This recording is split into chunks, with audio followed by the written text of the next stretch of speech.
The stagecoach smelled like dust and leather and the particular exhaustion of people who had been sitting too long next to strangers they would never see again.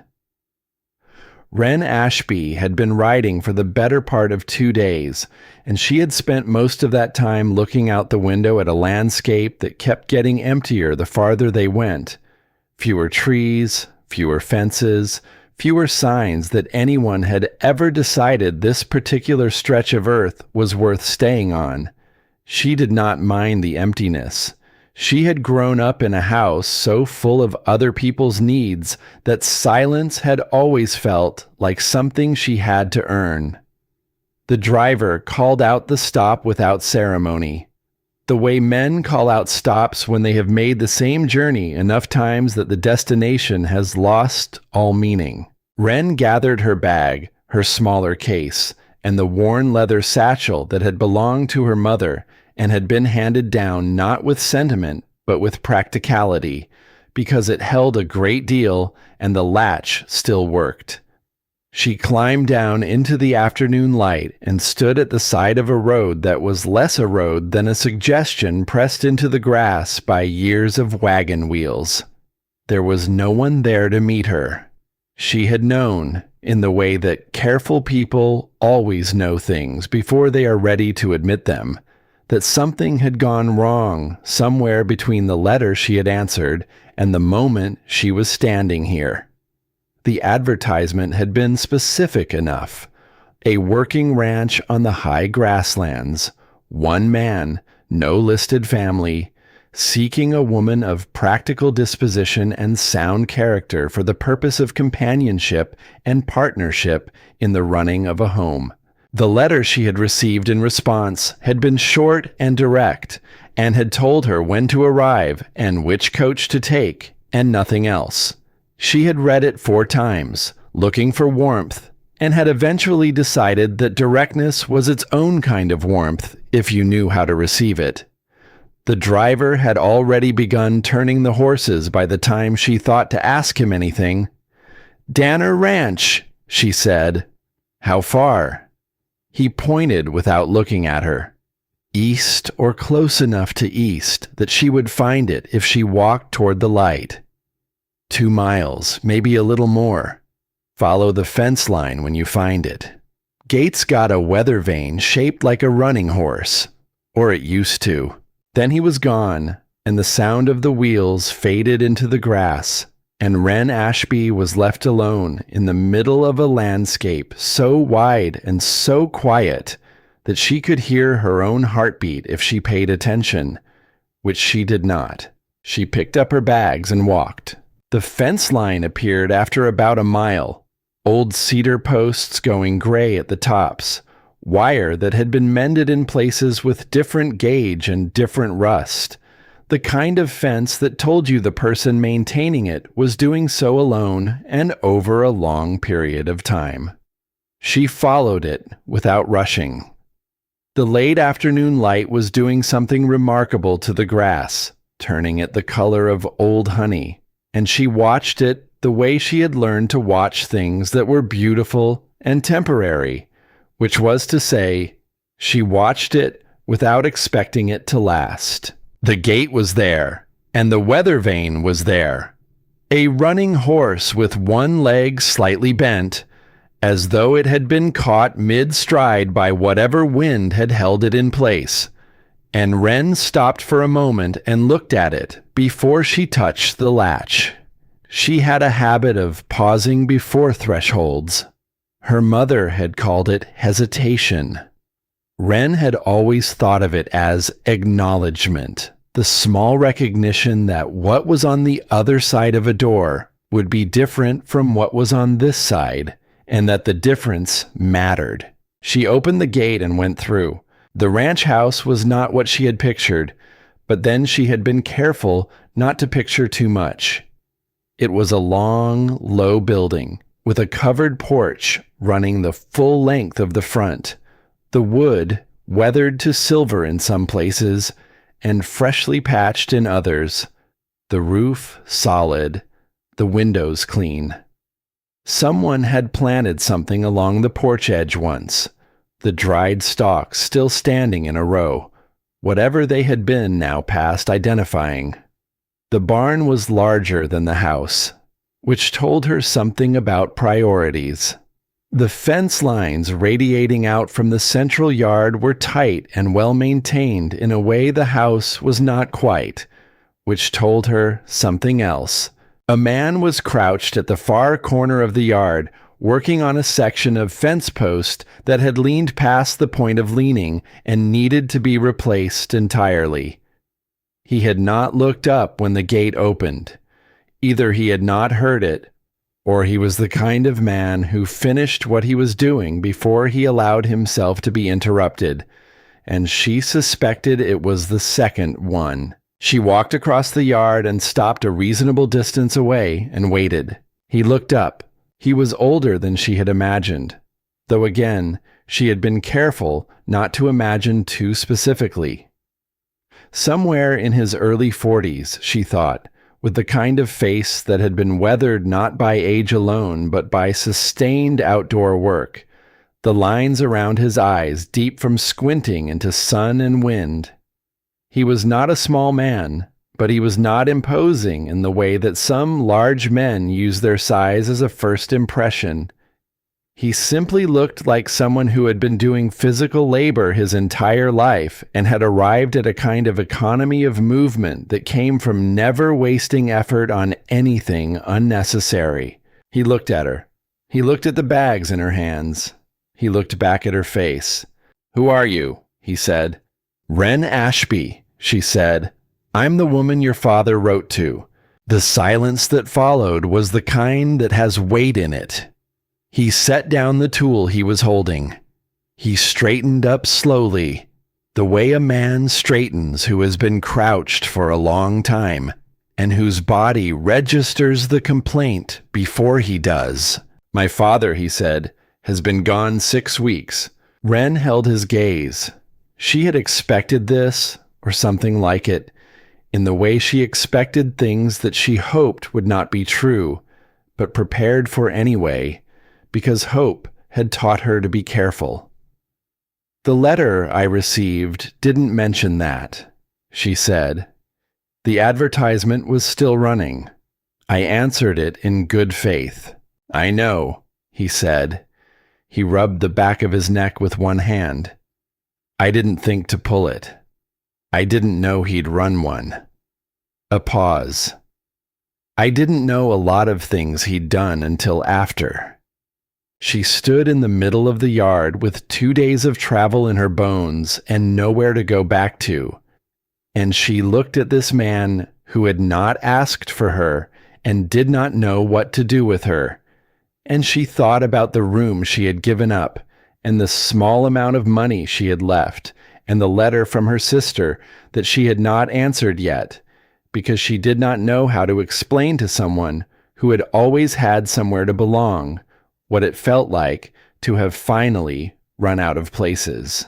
"I understand if you want me to leave," she said. "I'll need to arrange a coach back.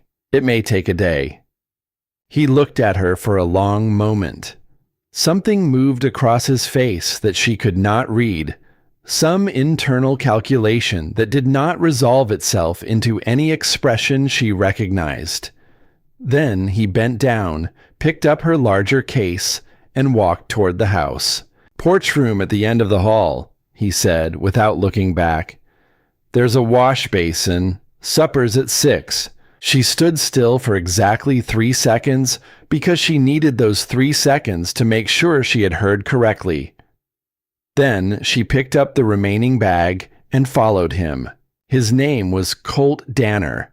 She learned this from the porch room, specifically from a small wooden sign above the inside of the door that read, "Danner," in letters that had been carved rather than painted, the kind of sign a person makes when they want a thing to last.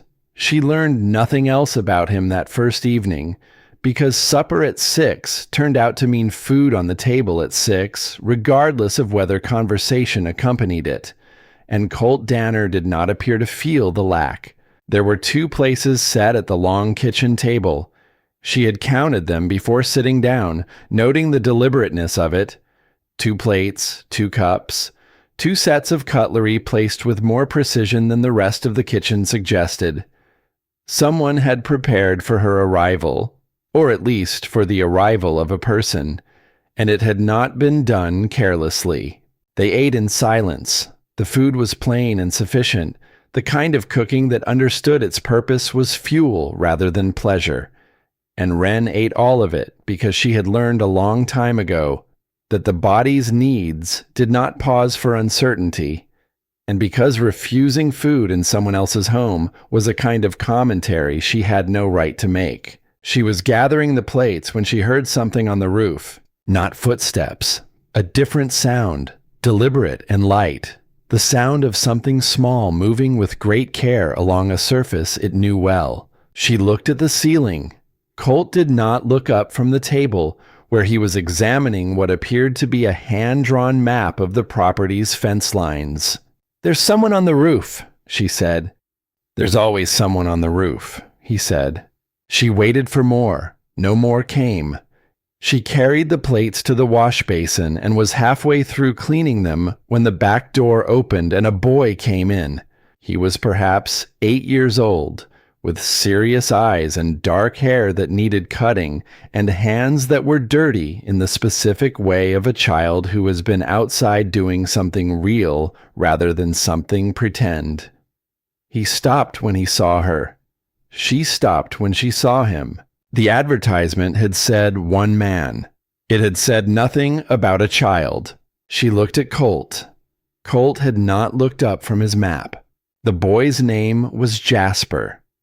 She learned this later that evening when Colt said it once, quietly, in the way he said everything, without elaboration. She did not learn anything else about Jasper that night either, because Jasper communicated primarily through observation rather than speech, and what he observed of her seemed to register somewhere behind his serious eyes as something not yet categorized, which was probably the most honest response anyone had given her in some time. She lay awake in the porch room that night, listening to the wind move through the grass outside the window, a sound so continuous and so indifferent to human concerns that she found it almost restful. The room was clean. The blankets were heavy wool. On the small table beside the bed, someone had placed a jar of dried wildflowers. Not fresh, dried, the kind that had been gathered and kept rather than picked recently. And she lay in the dark and looked at the dim outline of them against the window and thought about who had put them there. Not Colt. She had decided this without evidence, only instinct, the same instinct that told her the 2 carefully placed settings at the table had not been his doing either. But there was no one else in the house that she had seen. She turned the question over for a while and then let it go. Because some questions in a strange house in the dark are better held lightly until morning brings more information. She woke before dawn. This was not unusual for her. She had spent 15 years waking before anyone else in the house because there was always something that needed to be done before the rest of the household's needs could begin. And the habit had outlasted its necessity the way habits do. She built up the fire in the kitchen stove, found the coffee, found the pan, and was halfway through making breakfast when she heard boots on the porch. The door opened. Colt stopped in the doorway. She looked at him. He looked at the stove, at the coffee, at the breakfast taking shape with the ease of someone who had done this 10,000 times. "I didn't ask you to do that," he said. "I know," she said. "I hadn't eaten breakfast yet. I assumed you hadn't either." A pause. He hung his hat on the hook by the door, the motion practiced and automatic. "You assumed right," he said. He sat down at the table. She put coffee in front of him. Neither of them said anything for a while, and the silence felt different from the silence of the night before. Less like 2 strangers managing the discomfort of proximity, and more like 2 people deciding, independently and without discussion, that this particular moment did not require words. Jasper appeared at 20 minutes past, hair uncombed, fully dressed, and sat down at the table with the air of someone who had been awake for some time and had simply been doing something else. He looked at the food, and then at Wren, and then at Colt. "She made breakfast," he said. "I noticed," Colt said. Jasper ate with the focused efficiency of a child who understood that food was finite and worth attention. Wren watched him from across the table, not intrusively, just as she watched everything in a new place, gathering information, trying to understand the shape of the life she had walked into. She was clearing the plates when she noticed that someone had put a second chalk on the inside of her room's door, new wood against old frame, a chalk that had not been there the night before. She stood in the doorway for a moment, looking at it. She had not asked for it. She had not mentioned feeling unsafe, because she did not feel unsafe. She had not suggested that a lock would make the room more comfortable, because the thought had not formed itself into words. But someone had put it there overnight all the same. She went back to the kitchen and said nothing about it. It was late afternoon when the visitor came. She heard hoofbeats first, 2 horses at a pace that was purposeful rather than urgent, and she was on the porch collecting the dried herbs she had noticed hanging there when a man came through the gate on a gray horse with a second rider behind him. He was well dressed in the way of men who want to appear prosperous rather than men who simply are, the distinction visible in the small details, the hat a little too new, the boots a little too clean for the landscape they were moving through. He had a broad, pleasant face that had learned to default to pleasantness the way certain faces do when their owner has understood early that likability is a useful tool. He looked at her on the porch with the particular attention of a man who had not expected to find a woman there and was recalculating quickly. "I didn't know Danner had company," he said. "I arrived yesterday," Wren said. "Silas Vance," he said, touching his hat. "I have land east of here. Colt and I are old neighbors." Colt had come out of the barn by then, and whatever passed between the two men as Vance dismounted was not quite warmth and not quite hostility, but something in the space between them that had been there long enough to be comfortable with itself. They spoke for a while near the fence line, too far for her to hear clearly, and Wren went back to the herbs because listening at distances was not something she did. But just before Vance remounted, he looked at the porch where she was standing, and he set it at a volume that carried, that had been calibrated to carry, easy and conversational, and aimed at Colt, but meant for her. "She won't stay," Vance said. "They never do." He said it the way people say things they want to appear offhand, which is to say he had thought about it before he said it. He was smiling when he said it, a pleasant smile, the kind that made the words easier to dismiss and therefore harder to answer. Colt said nothing. Vance rode out through the gate, his second rider behind him, unhurried, already looking ahead to wherever he was going next. Wren finished with the herbs. She tied them in 3 separate bundles the way she had learned years ago, the way her mother had taught her on a morning that she now only remembered as light through a window and the smell of lavender and the sound of someone saying her name like it mattered. She hung the bundles back on the porch hook and went inside to start supper. She had been called a great many things in her life. She had been called useful and capable and steady and good in a crisis. She had been called a good daughter and a good sister and a good woman in the way that means the person saying it does not expect you to cost them anything. She had been called reliable, which was another word for predictable, which was another word for safe, which was another word for the kind of person you do not worry about because she will manage. She had never, in 36 years, been told she would not stay somewhere. She set the pot on the stove and thought about that for a moment, the way she thought about things that deserved attention without becoming distraction. Then she added salt, because the soup needed salt, and she was a practical woman, and supper did not wait for feelings to resolve themselves.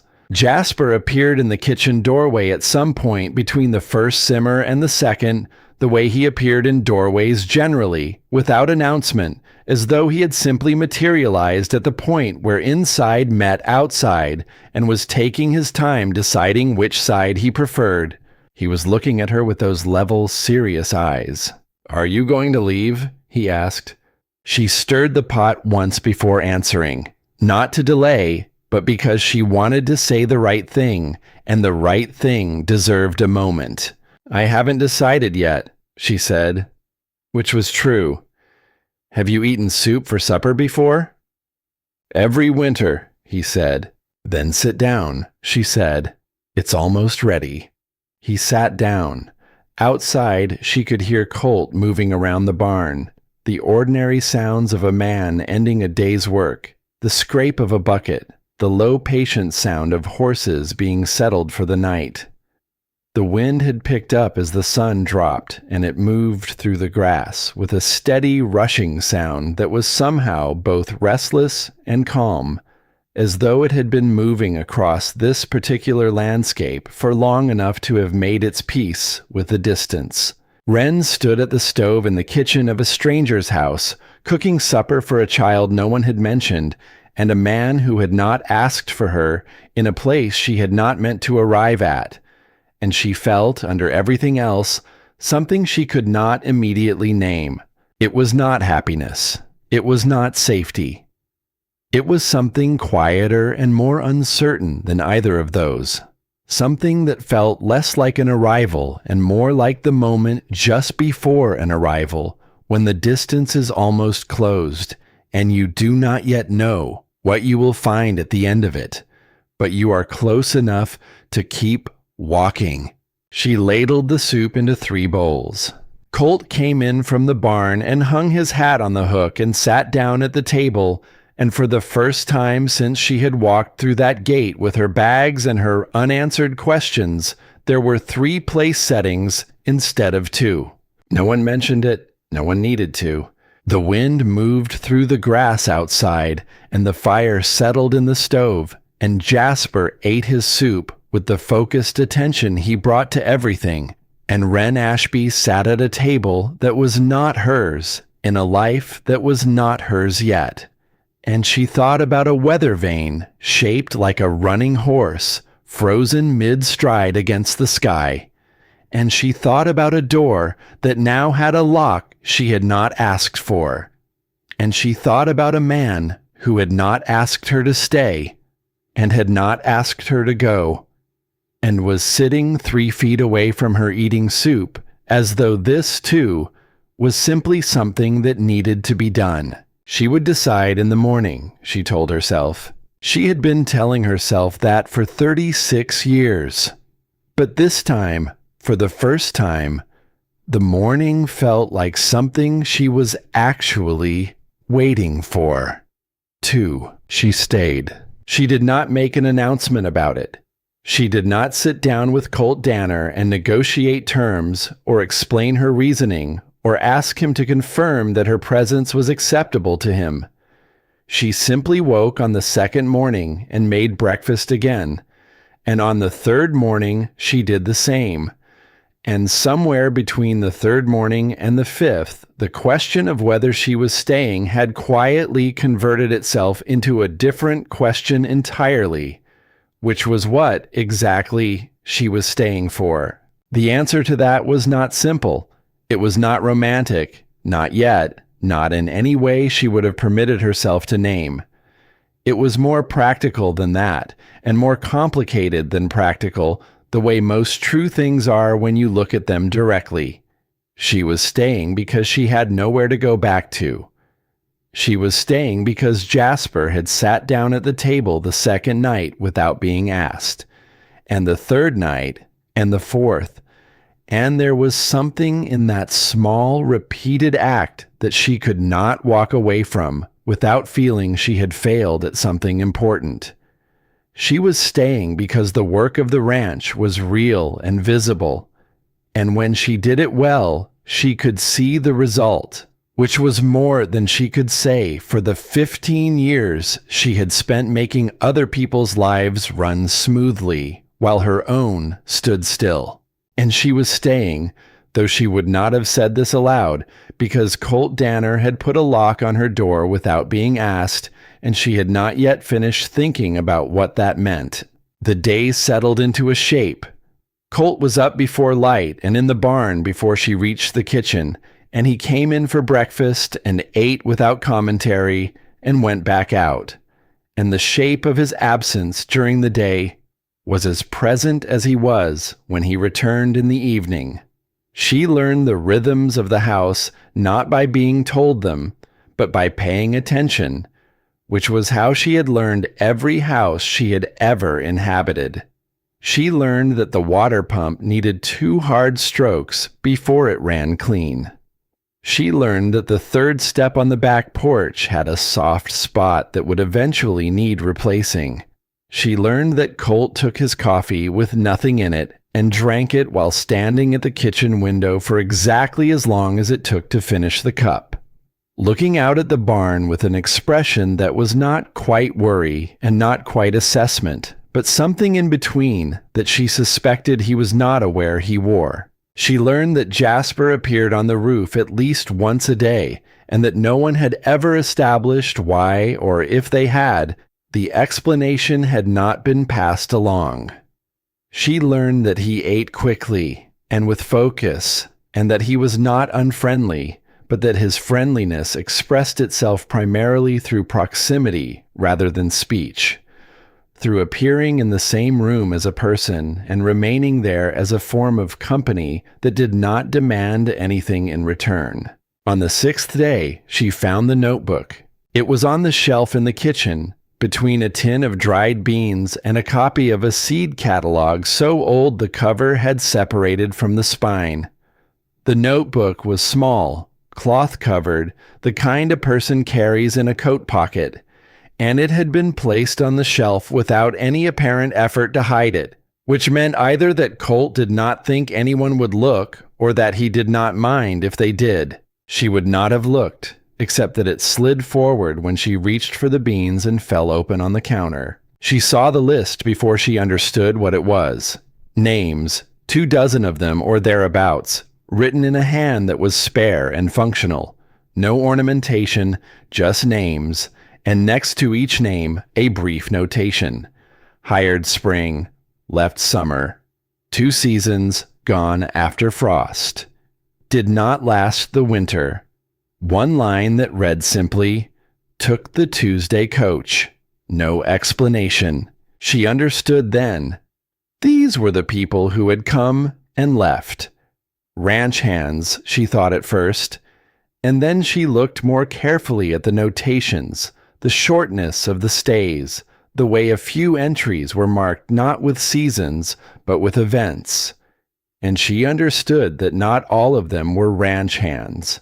Some of them had come for other reasons, the same reason she had come, and none of them had stayed. She put the notebook back exactly as she had found it, beans in front of it, and stood at the counter for a moment with her hands flat on the wood. 23 names. 23 people who had come to this place and concluded that whatever it was offering was not worth what it cost. She thought about that without judgment, because judgment would have been dishonest, because she understood completely the calculation those 23 people had made, and she was not certain her own calculation would come out differently. Then she reached for the beans and started supper, because the beans needed cooking, and the question of whether she would stay was not one she could answer in a kitchen on a Tuesday afternoon. So she set it aside and did what needed doing, which was all she had ever known how to do. She did not tell Colt she had found the notebook.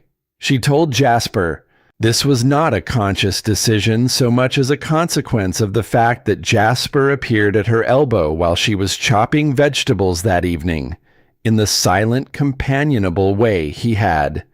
And she looked at him and said, without particularly planning to, "How many people have you seen come and go from this place?" Jasper considered the question with the seriousness he brought to all questions. "A lot," he said. "Does it bother you?"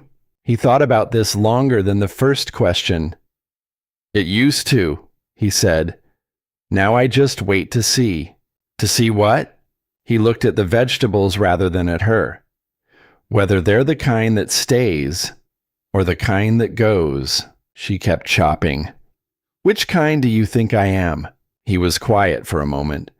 Then he said, "I don't know yet. But you asked me what kind I thought you were, and the ones that go don't usually ask." She thought about that for the rest of the evening. It was on the 8th day that she understood the shape of the real problem, and she understood it not from Colt, who did not explain things, and not from Jasper, who did not have the full picture, but from the town. She had gone in with Colt to collect supplies, sitting beside him on the wagon seat in a silence that had by then become almost comfortable, the kind of silence that two people arrive at when they have spent enough time in proximity to stop performing ease and simply have it. The town was small, the kind that had a general store and a feed merchant and a church, and not much else. And the people in it moved with the particular awareness of people who live in a place where everyone knows everyone else's business and has opinions about it. Among the faces she passed, one stayed with her afterward. A small, precise woman at the dry goods counter, neat and careful in the way of someone who notices everything and chooses what to do with it deliberately, who met her eyes for a moment and nodded, not with recognition, but with something more considered than a stranger's courtesy. Wren filed the woman away in the part of her mind where she kept things that might matter later, without knowing yet whether this would prove to be one of them. She noticed the other looks as well, the less friendly kind. She was accustomed to being looked at in new places, the assessment that strangers received in small communities, and she did not take it personally. But there was a particular quality to some of the looks she received that went beyond curiosity, something that had an edge of something else, not quite pity, not quite anticipation, the expression people wear when they already know the end of a story and are watching someone else catch up.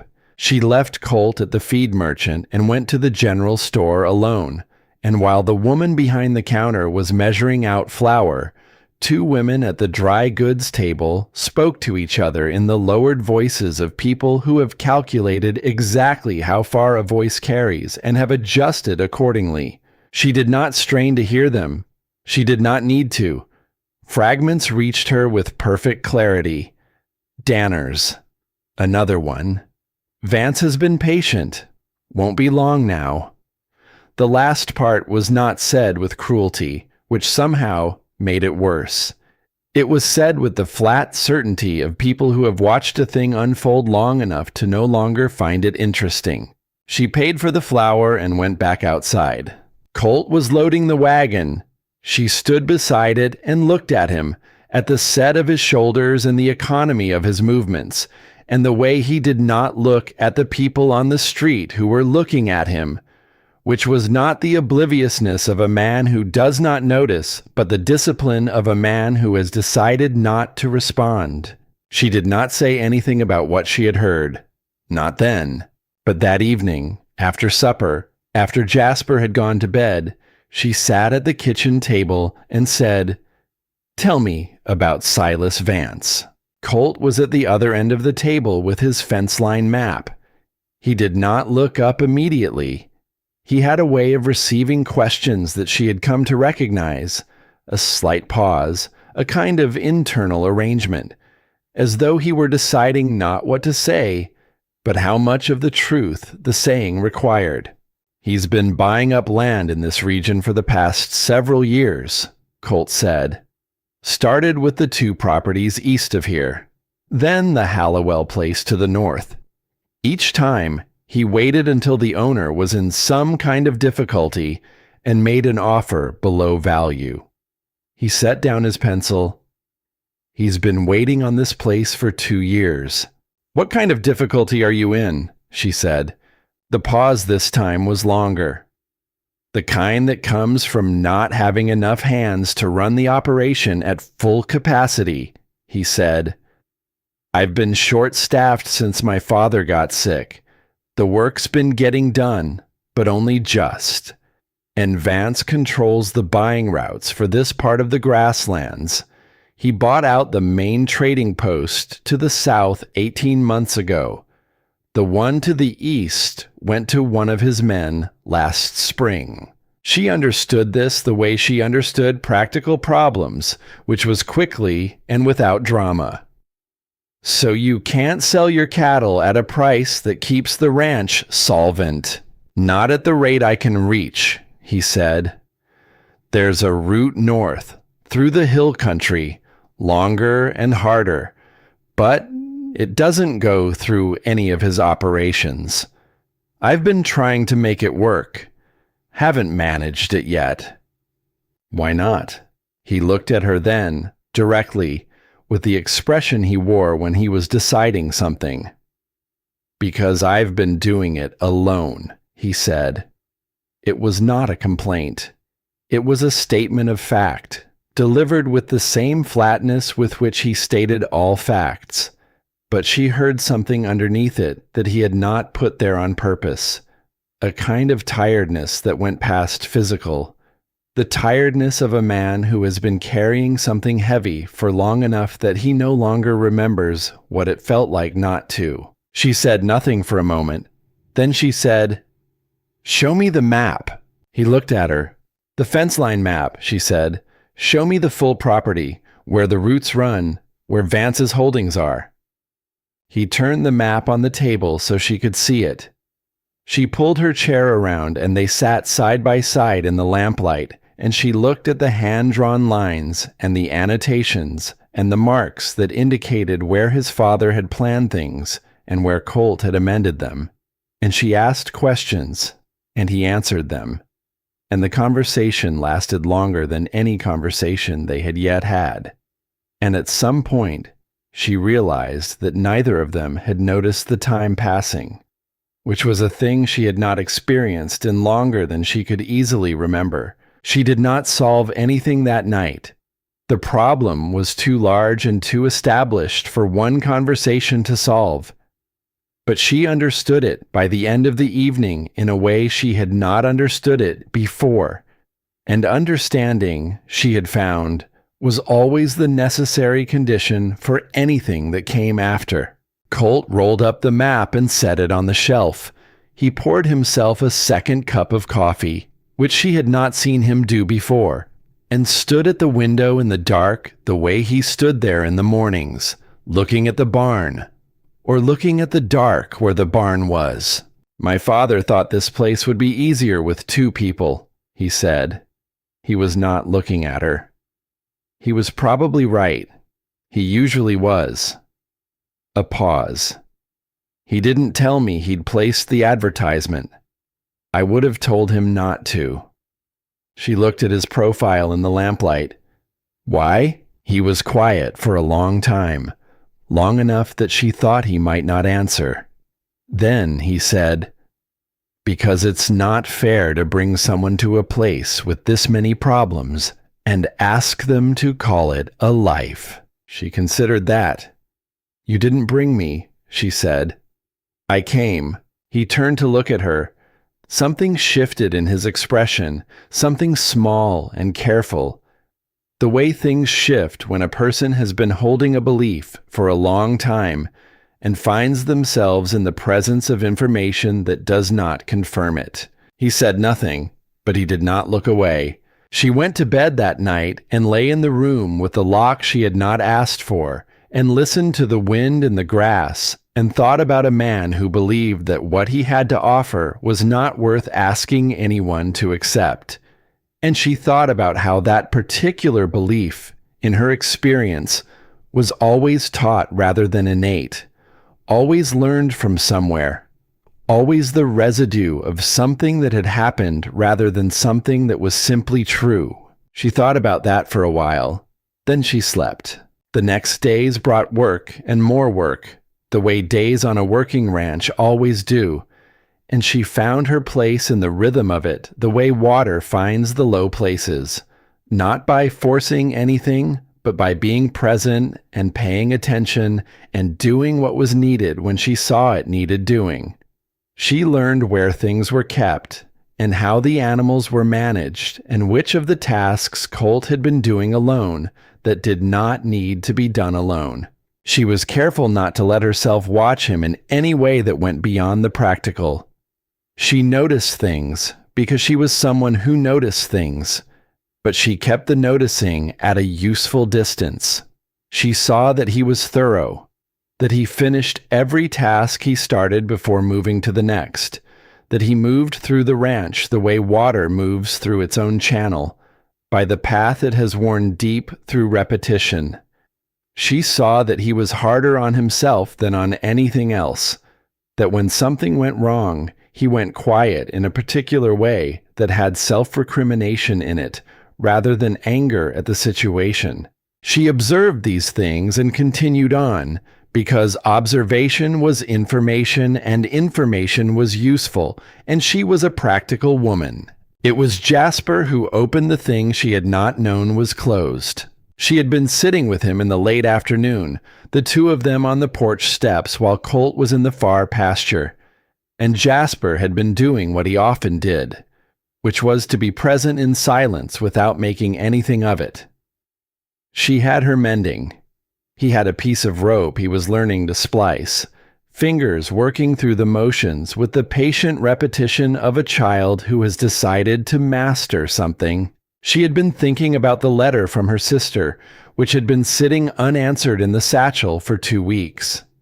The sister who had written assuming Wren would help, because Wren had always helped, because there had never been a version of their family in which Wren was anything other than the one who managed things and asked for nothing, and was therefore assumed to have nothing she needed.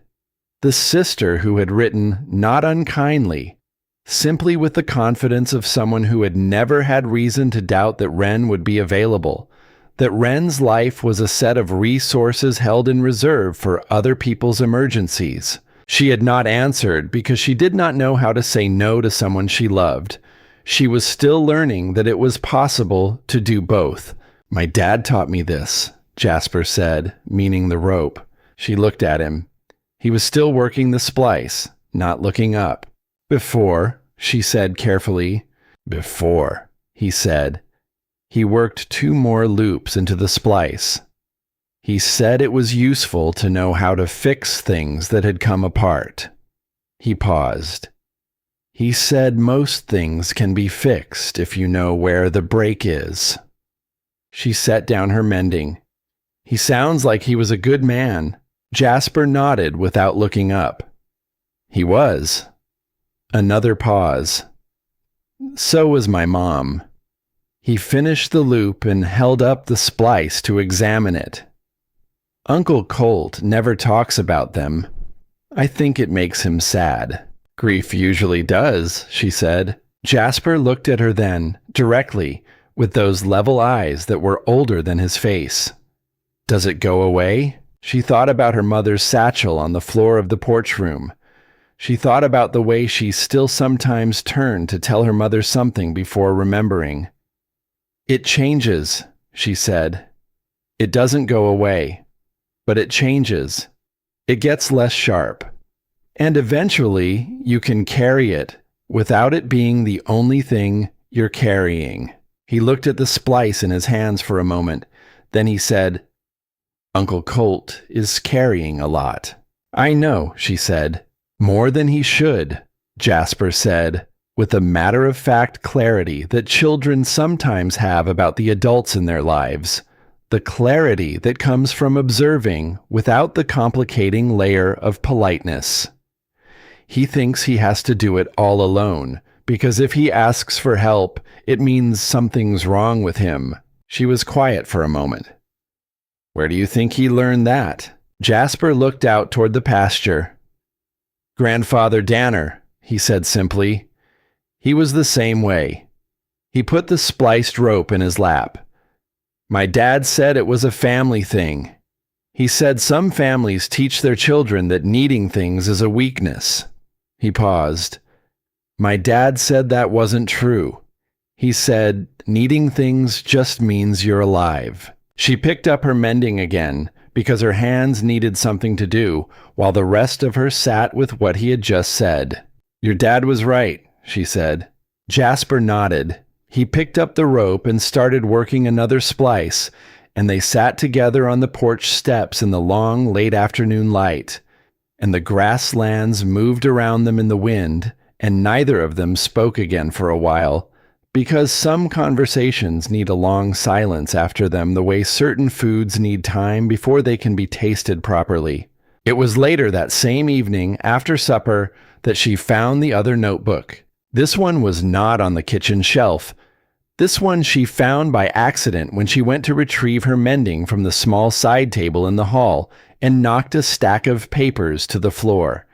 And in picking them up, she saw the top page of a small bound book that had been tucked into the stack, a page filled with column after column of figures. And she understood without meaning to that she was looking at the ranch's accounts. She would not have read further. She would have put it back, but the bottom line of the page was visible before she could choose not to see it, and the number there was precise and unambiguous, and it told her that the situation was worse than Colt had said, not by a little, but by enough. She put everything back carefully and went to her room and sat on the edge of the bed in the dark. She had grown up managing a household's resources when there were not enough resources to manage. She had learned to read a financial situation the way some people learn to read weather, by understanding that the numbers themselves were only part of the information, that what mattered was the pattern, the direction of travel, whether things were getting worse at a pace that could be interrupted or a pace that could not. What she had seen on that page was a pace that was not yet irreversible, but was moving that direction with the patient consistency of something that had been heading there for a long time. She sat with that for a long time.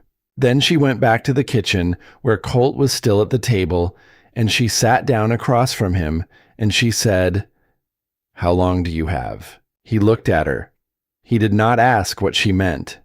He had known, she realized, that this conversation was coming, had perhaps been waiting for it with the particular resignation of a man who has been dreading the moment someone finally sees clearly what he has been managing alone. "One more season," he said.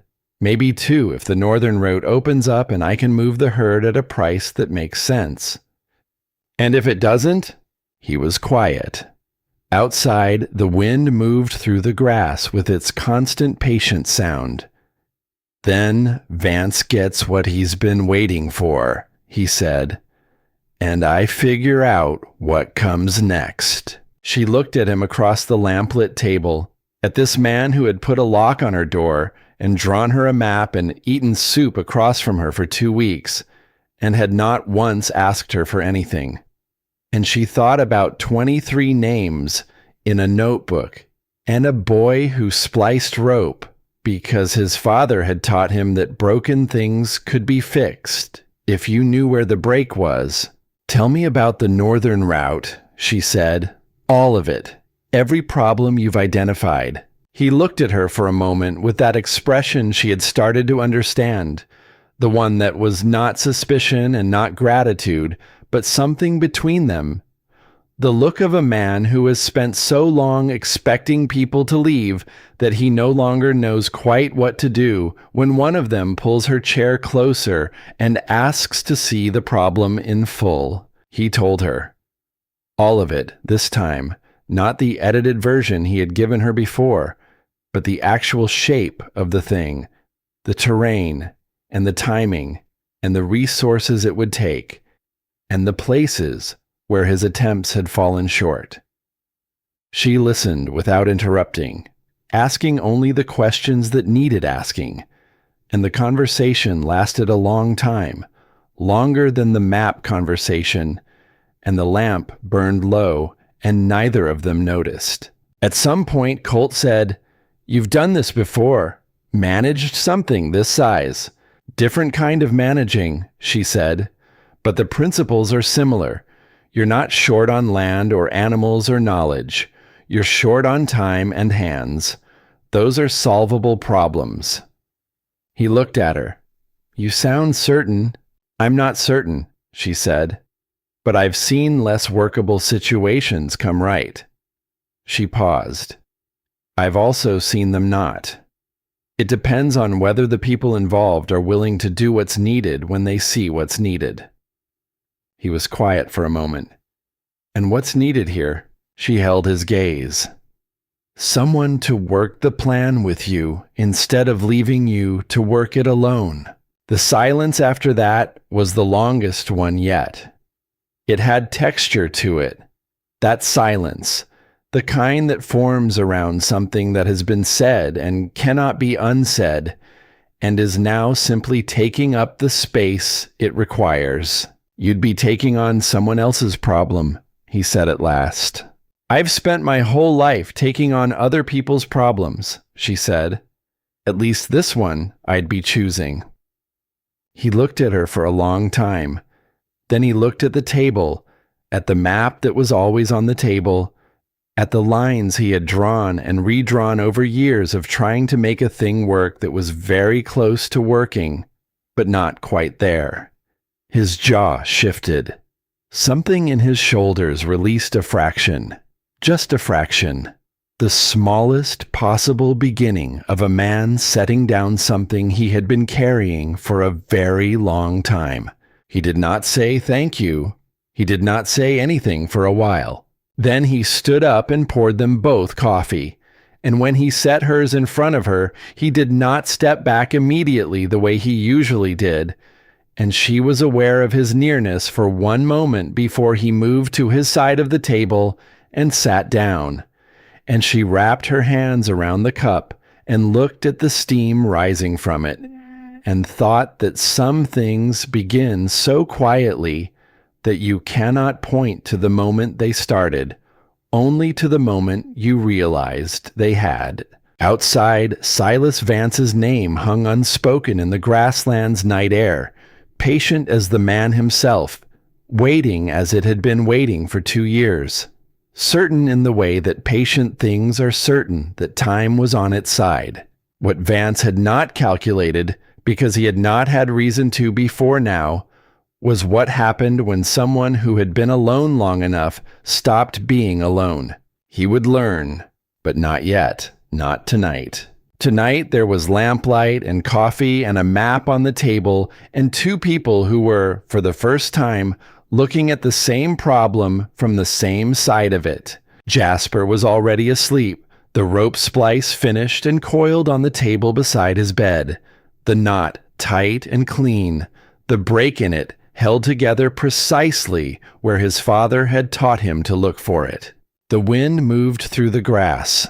The lamp burned. The coffee cooled, and Wren Ashby, who had been other people's solution her entire life, sat across from a man who had never asked anyone for help, and thought, quietly and with more steadiness than she had felt in years, that this, whatever this was, might be the thing she had been walking toward the whole time. She did not say it. It was too early for saying, but she held it carefully, the way you hold something you are not yet sure of, with both hands, and with the understanding that the holding itself is a kind of answer. The mornings changed first. It was the smallest thing, almost too small to name, and she would not have noticed it if she had not been paying attention, which she always was. Colt had always been in the barn before she reached the kitchen, a fact of the ranch's daily life as established as the direction of the wind. But the morning after their long conversation over the map and the cooling coffee, she came downstairs to find him still at the table, halfway through his first cup, the barn untended for another 10 minutes while he sat in his own kitchen like a man who had remembered, or perhaps discovered, that sitting was something a person was allowed to do. He did not explain it. She did not ask him to. She made the coffee she had been about to make and sat down across from him, and they looked out the kitchen window at the early light coming over the grasslands. And the silence between them was the same silence it had always been, except that it was not. Because silences change when the people inside them change, and something had shifted the night before, quietly and without ceremony, the way the most significant things always seem to shift. She had been at the ranch for 3 weeks by then, long enough to have stopped counting days. Long enough for the rhythm of the place to have become her rhythm, for the particular sounds of the barn at first light and the particular way the wind changed direction in the late afternoon to have become part of the interior landscape she carried around without thinking about. Long enough, she understood, for the question of leaving to have become genuinely complicated in a way it had not been in the first week. The plan for the northern route took shape over the following days, the way all workable plans take shape, through conversation and revision and the slow accumulation of detail until the thing that had seemed impossible begins to look merely difficult. And difficult, she had always found, was a country she knew how to travel through.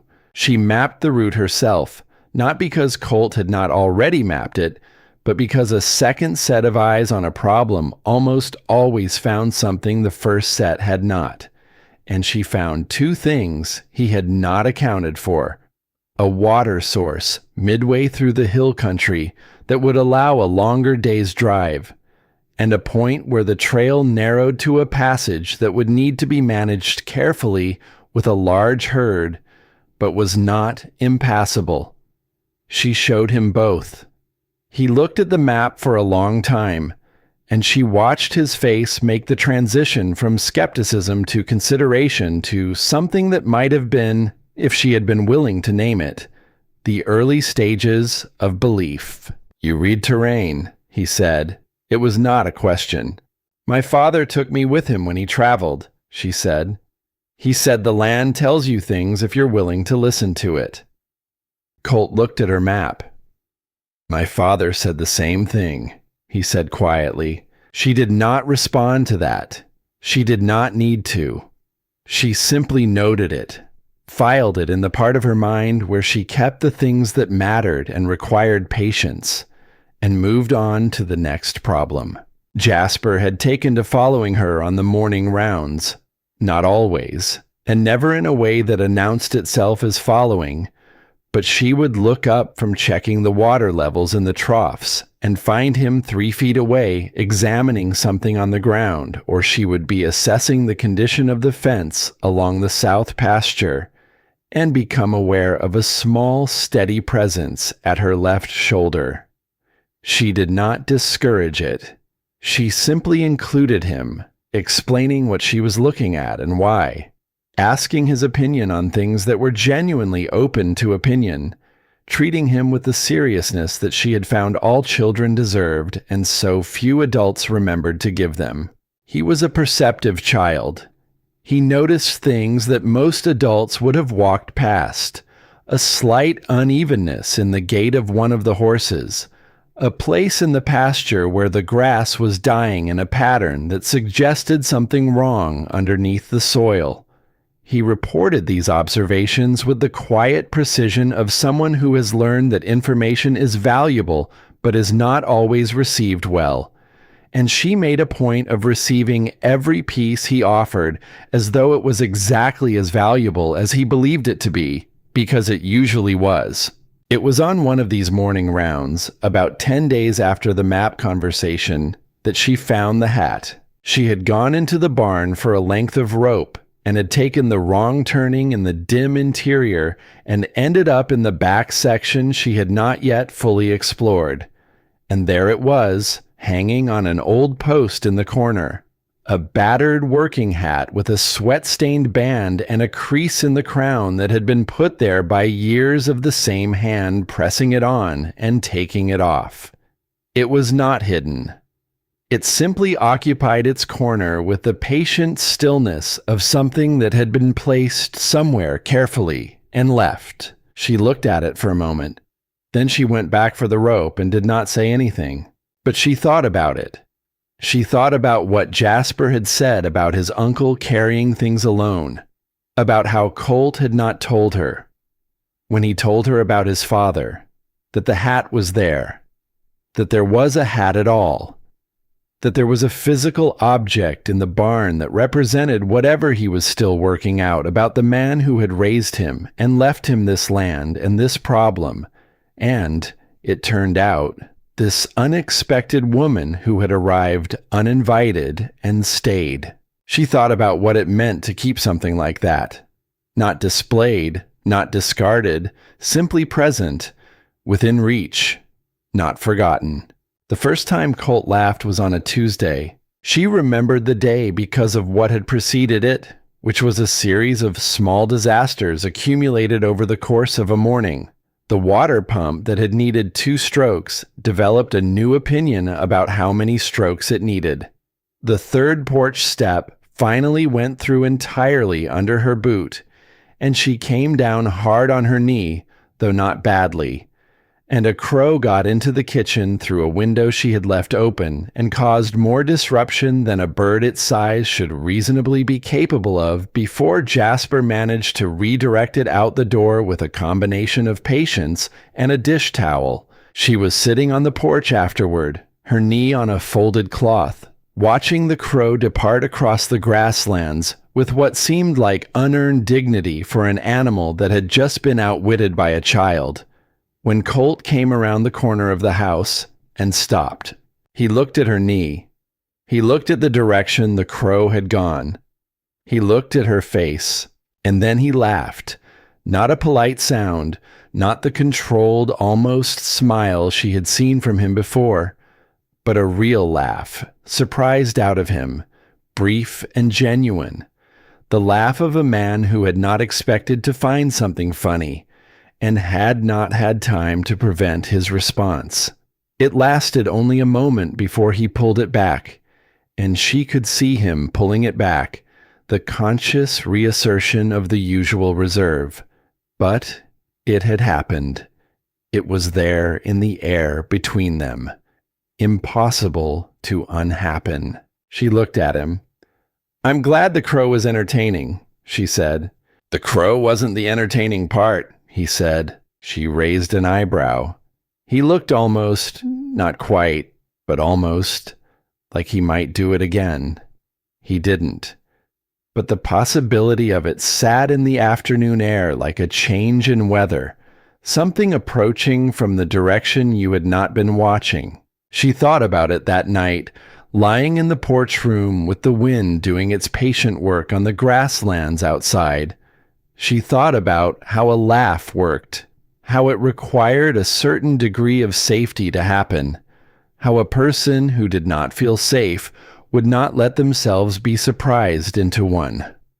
She thought about what it meant that he had let it happen, even briefly, even accidentally, in front of her. She thought, something is changing. She thought, be careful. She held both thoughts at the same time and let them settle alongside each other without demanding they resolve, because she had learned, slowly and at some cost, that the most important things in her life had always required her to sit with 2 true things at once without collapsing them into one. The letter from her sister had been in the satchel for nearly a month. She took it out one evening after Jasper was in bed and Colt was doing his last rounds, and she was alone in the kitchen with the lamp and the quiet. She read it again, not because she had forgotten what it said, but because she wanted to make sure she was responding to what was actually there rather than what she had always assumed would be there. It was not a cruel letter. That was the thing about her sister, and about most of the people who had taken Wren's availability for granted over the years. They were not cruel people. They simply had not been given reason to imagine that she might have limits or needs, or a life that was filling up with something that required her whole attention. The letter was written by someone who loved her in the careless way that people love those they have never had to worry about, and there was something both painful and clarifying about reading it in that light. She took out paper and wrote back. She wrote for a long time, longer than she usually wrote, and she said things she had not said before, not with anger, but with honesty. The particular honesty that becomes possible when a person has finally arrived somewhere that belongs to them and can afford to tell the truth about where they have been. She said that she was well. She said that she was staying somewhere for a while and did not know for how long. She said that she could not send money this time, not because she did not love her sister, but because she was, for the first time in 15 years, spending her resources on something of her own, and she found she needed them. She folded the letter and set it on the shelf to go out with the next supply run. Her hands were steady. She had expected them to shake. She went to bed and slept better than she had in weeks. It was 2 days later that Silas Vance sent a man, not Vance himself, not this time.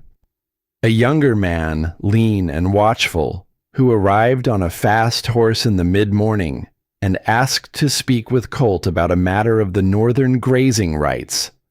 Colt was in the far pasture, and the man said he would wait, and he waited with the patience of someone who had been sent to wait, who had been told that waiting was part of the message. Wren gave him water and nothing else. She did not attempt conversation. She assessed him in the way she assessed things, quietly and without making a production of it. And what she assessed was that he was a man who was comfortable with the weight of the errand he carried, which meant it was not a small errand. When Colt came in, she went about her work in the kitchen and let the conversation happen in the yard without her, because it was not her conversation to have. But the kitchen window was open and the wind was carrying the right direction, and she heard enough to understand that Vance had made a formal offer, not for the land, not yet, but for the northern grazing rights specifically, a lease arrangement that would effectively prevent Colt from using the northern route for his own herd while appearing, on its surface, to be a straightforward business transaction. She heard Colt say, without heat, without haste, no. She heard the messenger say that Mr. Vance had expected that response and would like Colt to know that the offer remained open. She heard Colt say, "It won't change." The messenger left. Colt came into the kitchen and poured himself water and drank it standing at the counter. She kept working. After a moment he said, without looking at her, "You heard?" "Enough," she said. He set down the cup. "He's escalating," he said. "He doesn't usually make formal offers. He usually just waits." "Something changed," she said. She kept her eyes on what she was doing. Something made him think he needed to move faster. She could feel him considering this. "You think it's because you're here," he said. She thought about the way Vance had looked at her the day he came to the ranch. The calculating look. The pleasant smile calibrated to carry. "I think," she said carefully, "that he built his patience on an assumption, and the assumption has a new variable in it that he wasn't expecting." Colt was quiet. She set down the knife and turned to look at him. "He was waiting for you to run out of capacity," she said. "That's the whole plan. Not force, just attrition. He needs you to get tired enough to sell, or desperate enough to accept bad terms. Everything he's done has been about making sure that point comes sooner rather than later." She paused. "If he thinks there's someone here who changes the equation, he'll stop being patient." Colt looked at her with the expression she had come to know, the one that was still working out what to do with the fact of her. "That makes it more dangerous for you," he said. "It makes it more urgent for everyone," she said. "That's not the same thing." He held her gaze for a moment. Then he said, with a quiet that had something in it she had not heard from him before, something that sounded like the beginning of certainty. "I need to tell you something." She waited. "When I said my father didn't tell me he'd placed the advertisement," he said, "I wasn't entirely honest with you." He looked at his hands, then back at her. "He told me, the week before he died.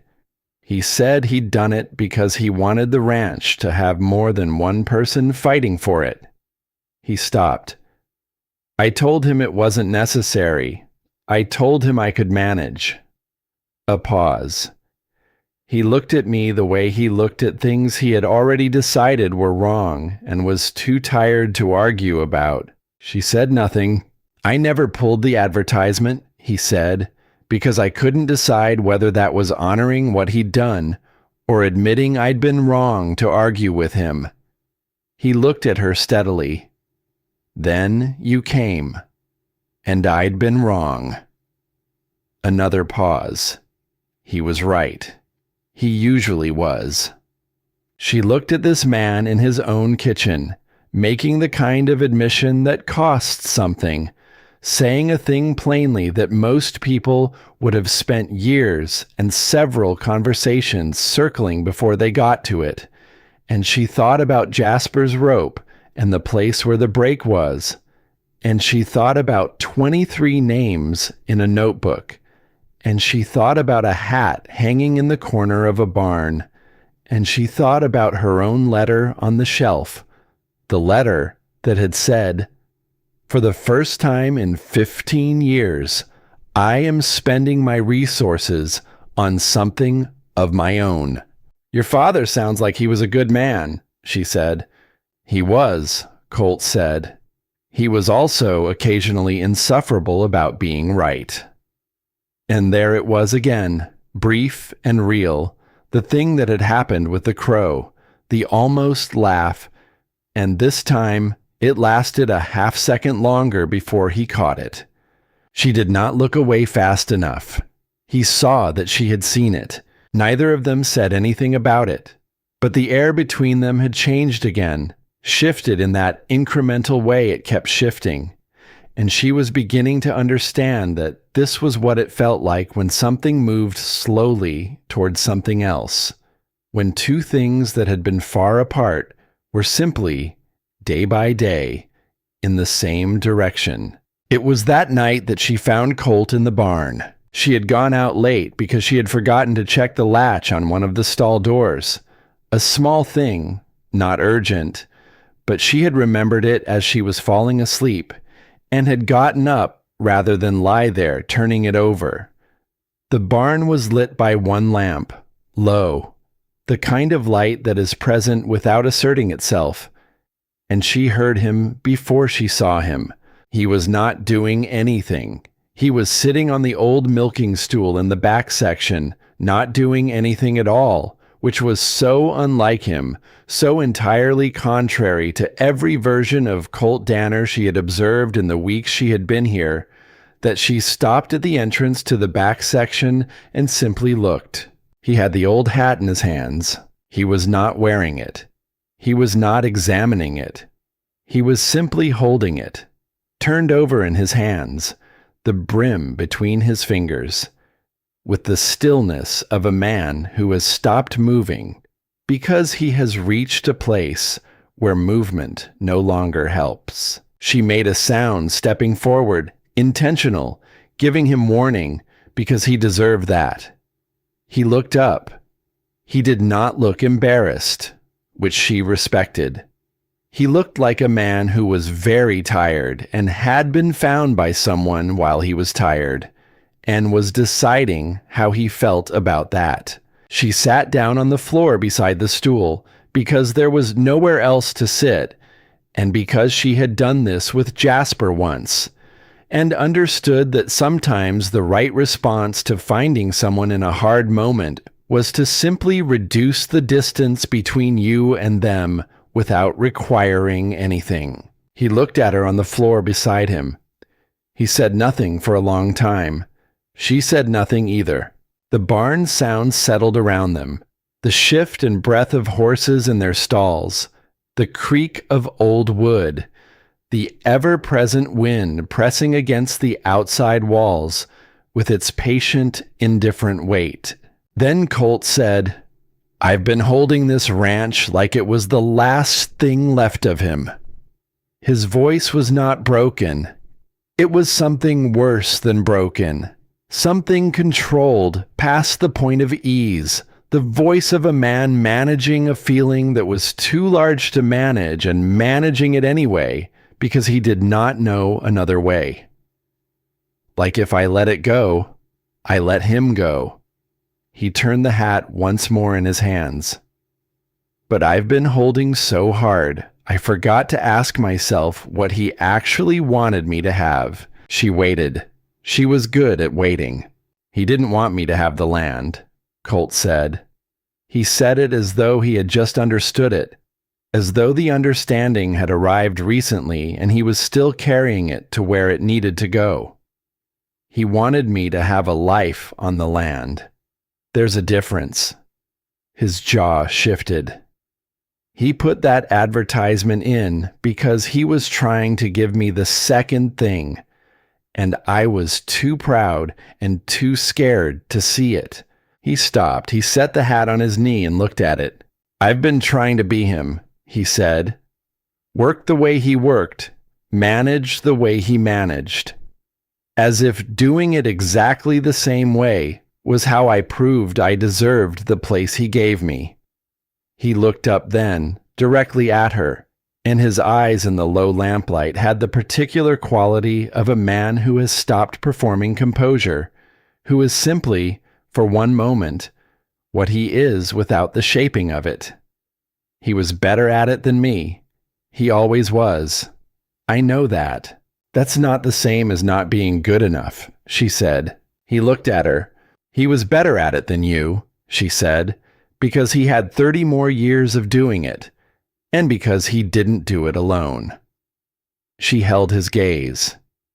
You've been doing it alone, and you've been measuring yourself against a man who never had to. The silence that followed was the loudest she had sat inside since arriving at this place. It pressed against everything, against the lamplight and the barn sounds and the wind outside. And Colt looked at her through it with an expression that she could not categorize because she had not seen it on him before. Something undefended and unfinished and entirely, uncomplicatedly real. He did not cry. She had not expected him to. But something released in him, some held thing, some long-gripped tension. And she saw it happen in the set of his shoulders, in the way his hands stopped turning the hat and simply rested. It was the release of a man who had been right about needing to set something down and had finally, after a long time, set it. He looked at the hat in his hands for a moment more. Then he reached up and hung it back on the post, carefully, the way you hang something that matters. He looked at her. She looked back. "I haven't said his name out loud," he said, "since the funeral." "What was it?" "Everett," he said. And then, "He would have liked you." She felt that in the place where she kept the things that were important and required patience, felt it settle there like something that had found where it belonged. "I would have liked to meet him," she said. He reached down and offered her a hand up from the floor. She took it. He helped her up, and when she was standing, they were closer than they usually stood, close enough that she was aware of the warmth of him, of the steadiness of his hand around hers before he released it. Neither of them stepped back immediately. That was the thing she would remember later. Neither of them stepped back. "The latch," she said after a moment. "Third stall," he said, and his voice was slightly different, slightly lower, and she thought he was probably aware of it and had decided not to address it. "I noticed it this afternoon. Already fixed it." She looked at the third stall. The latch was, in fact, secured. "Of course you did," she said. He almost smiled. She was beginning to be able to predict the almost smiles, beginning to know the small changes in his face that preceded them, which was the kind of knowledge that only came from sustained attention, and the fact that she had it meant she had been paying more attention than she had perhaps acknowledged, even to herself. She went back inside. She lay in the porch room and listened to the wind and thought about a man saying his father's name for the first time since the end of something. And she thought about how that kind of small thing was actually the largest kind of thing. How saying a name was sometimes the beginning of being able to carry it instead of being carried by it. She thought about Jasper, asleep in the house, with his rope splice and his quiet observations, and his certainty that his uncle was carrying more than he should. She thought about how the three of them had arrived at this particular configuration, this improbable arrangement of need and stubbornness and circumstance, and how it had begun to feel not like something temporary that she was passing through, but like something she was part of. She thought about Silas Vance making a formal offer, moving faster than he had intended, because something had changed in the calculation he had been running patiently for 2 years. Something had changed. She had changed it, or been part of changing it. And that meant that the next move was his. And it would not be patient. Be ready, she told herself. And underneath that, quieter, the thing she had been holding carefully with both hands since the night at the kitchen table. Something is being built here. Something slow and real and made of difficult material, the kind that holds. The wind moved through the grass. The barn was dark and quiet, the hat back on its post. Everett Danner's name somewhere in the night air. Finally spoken. Finally beginning the long process of belonging to memory rather than silence. Wren Ashby lay in the room with the lock she had not asked for, and felt for the second time in as many weeks that she was not passing through. She was arriving. The formal offer had been a warning, dressed up as business. Wren understood this the morning after she found Colt in the barn, when she came downstairs and found him already at the table with the fence line map, and an expression that told her he had not slept much. She made coffee without comment and sat down across from him and waited, because she had learned by now that Colt Danner arrived at things at his own pace, and that rushing him did not accelerate the process so much as drive it underground where it became harder to reach. "He's going to move on the water," Colt said without preamble. She looked at him. "The spring on this land," he said, spreading his hand across the western portion of the map. "There's a source that runs through the lower corner of the property. It feeds into the creek that 3 other operations depend on downstream." He traced the line with one finger. "My father knew about it. He never made anything of it because making something of it would have meant using it as leverage against neighbors. And that wasn't how he operated." He looked up. "Vance has been buying land downstream. I didn't see it until I laid out his acquisitions against the water sources last night, She looked at the map. The pattern was there once she knew to look for it.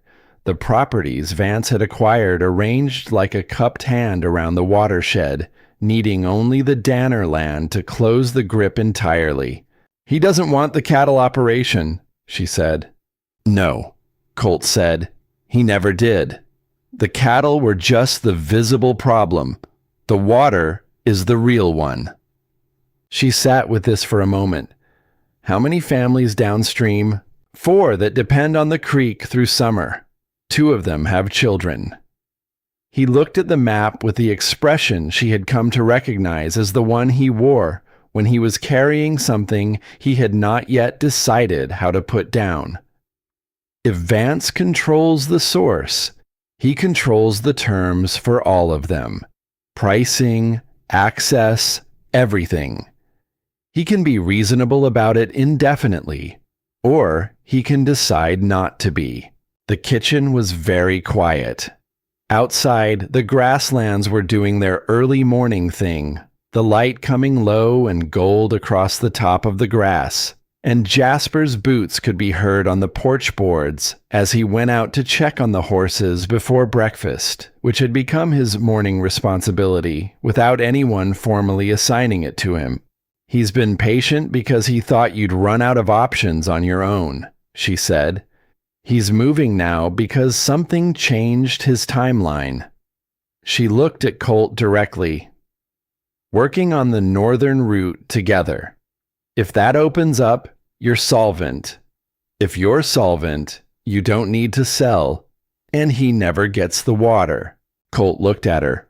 "Which means he can't afford to let us get the route open." The shape of what was coming settled over the kitchen like a change in pressure before a storm. Not fear exactly, but the particular alertness of people who can see what is heading toward them and are calculating what they have to meet it with. What happened next came from a direction she had not been watching. She had gone into the town that afternoon for supplies, alone this time, because Colt needed to stay on the property and she had been going to town alone for weeks without incident, and the familiarity of the route had made her careless in the specific way that familiarity always eventually makes careful people careless.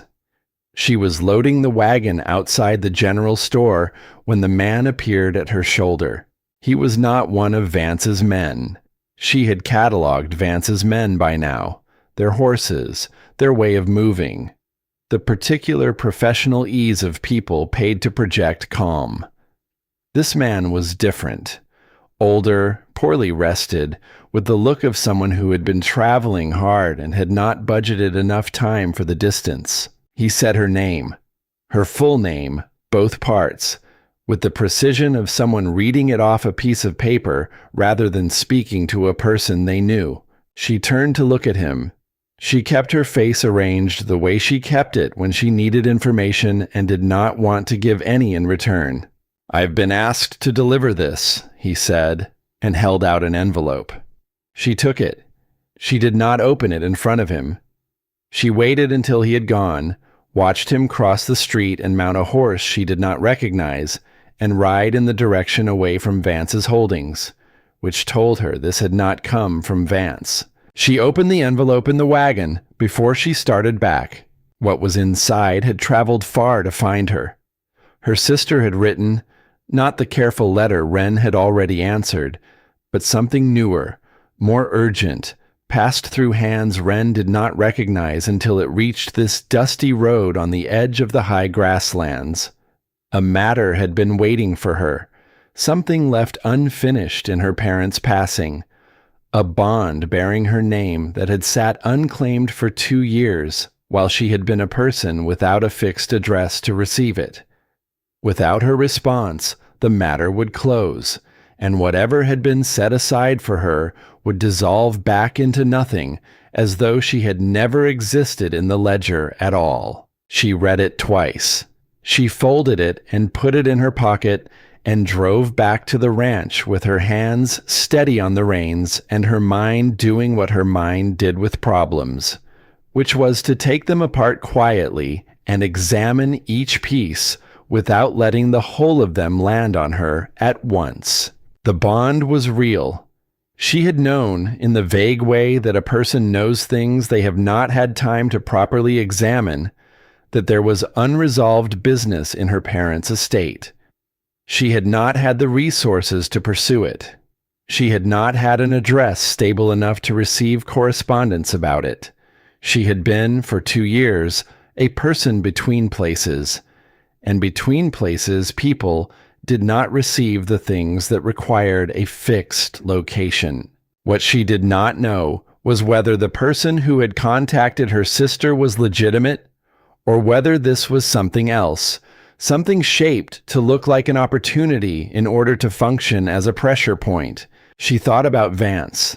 She thought about the direction the messenger had ridden, away from Vance's land, which was either genuine or carefully staged, and she did not yet know which. She told Colt that evening, all of it, the letter, the messenger, her uncertainty about the source.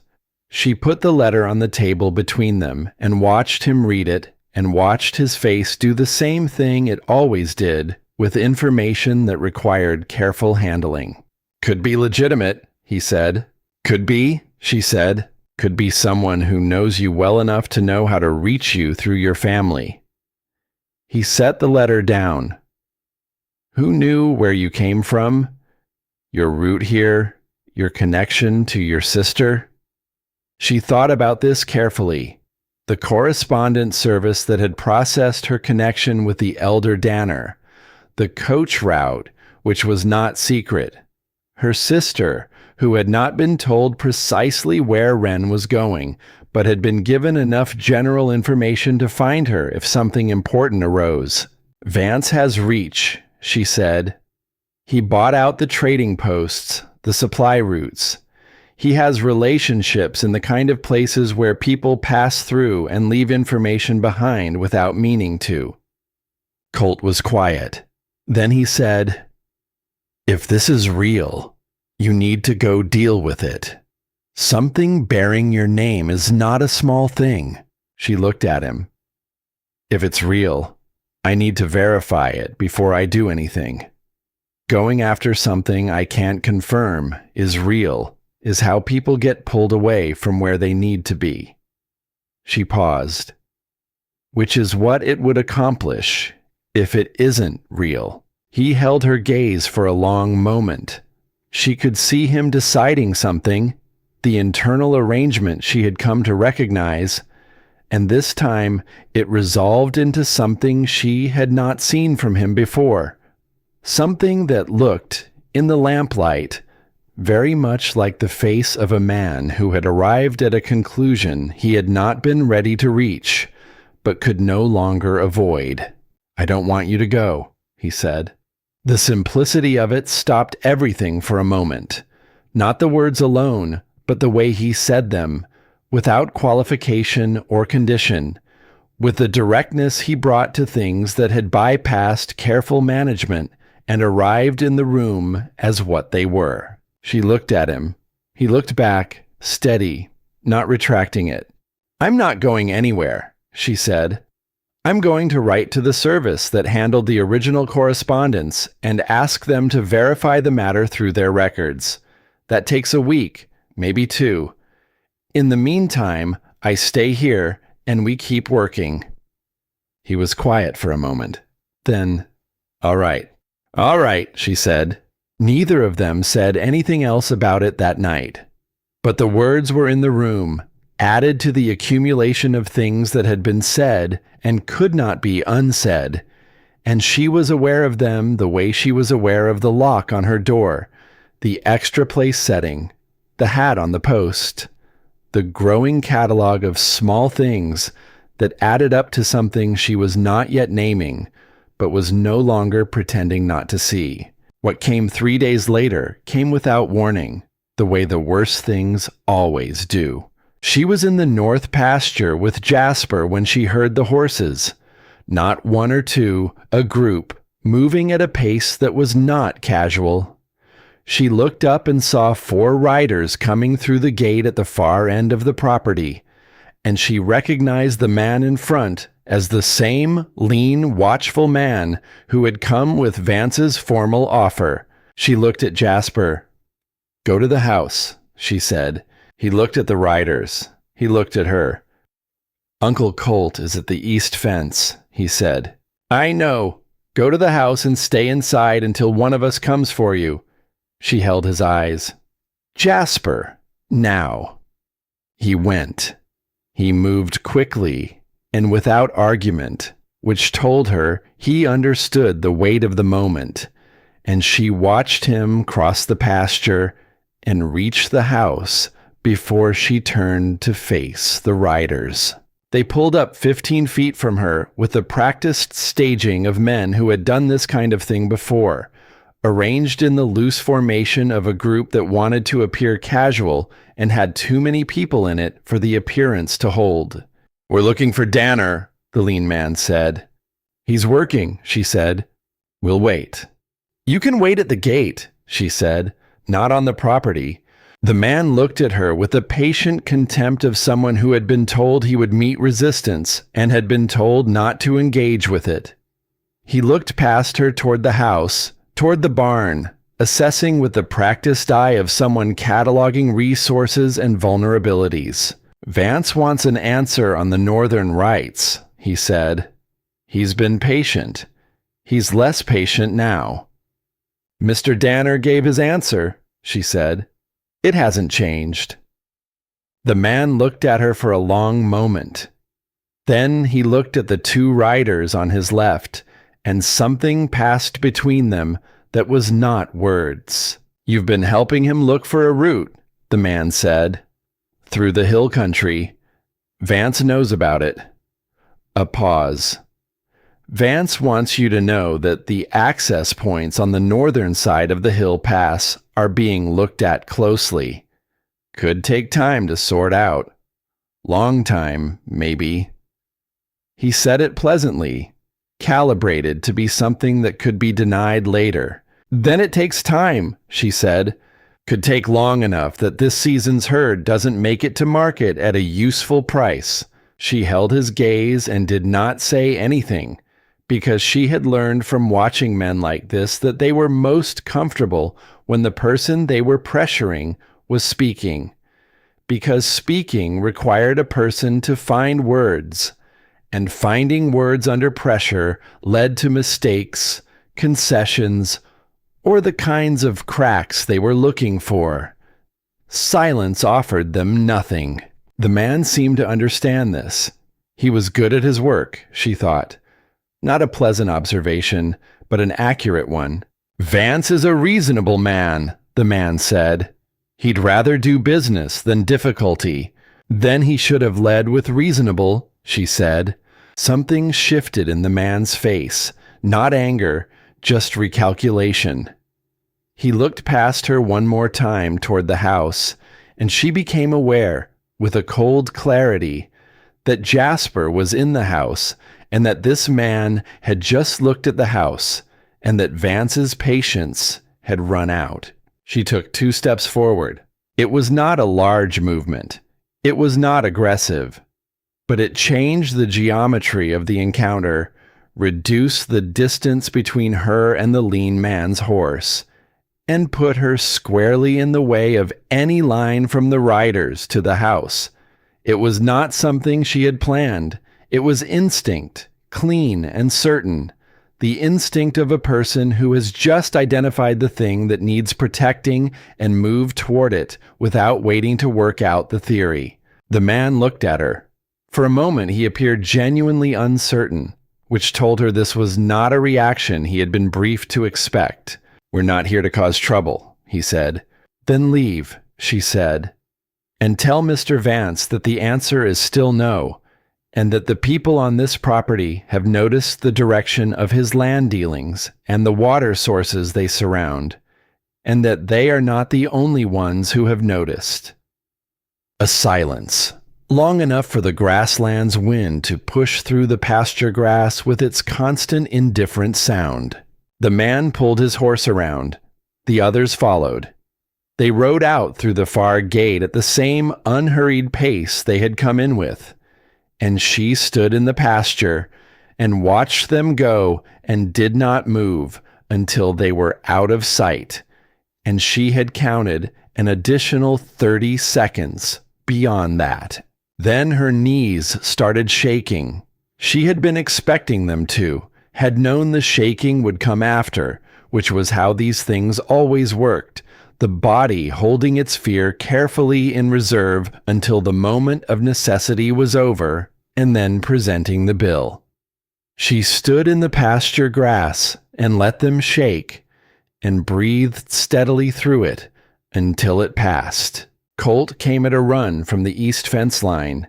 He had seen the riders from a distance and had not been close enough to arrive in time, and the expression on his face when he reached her was the expression of a man who had covered ground as fast as he could, and was still reckoning with the fact that it had not been fast enough.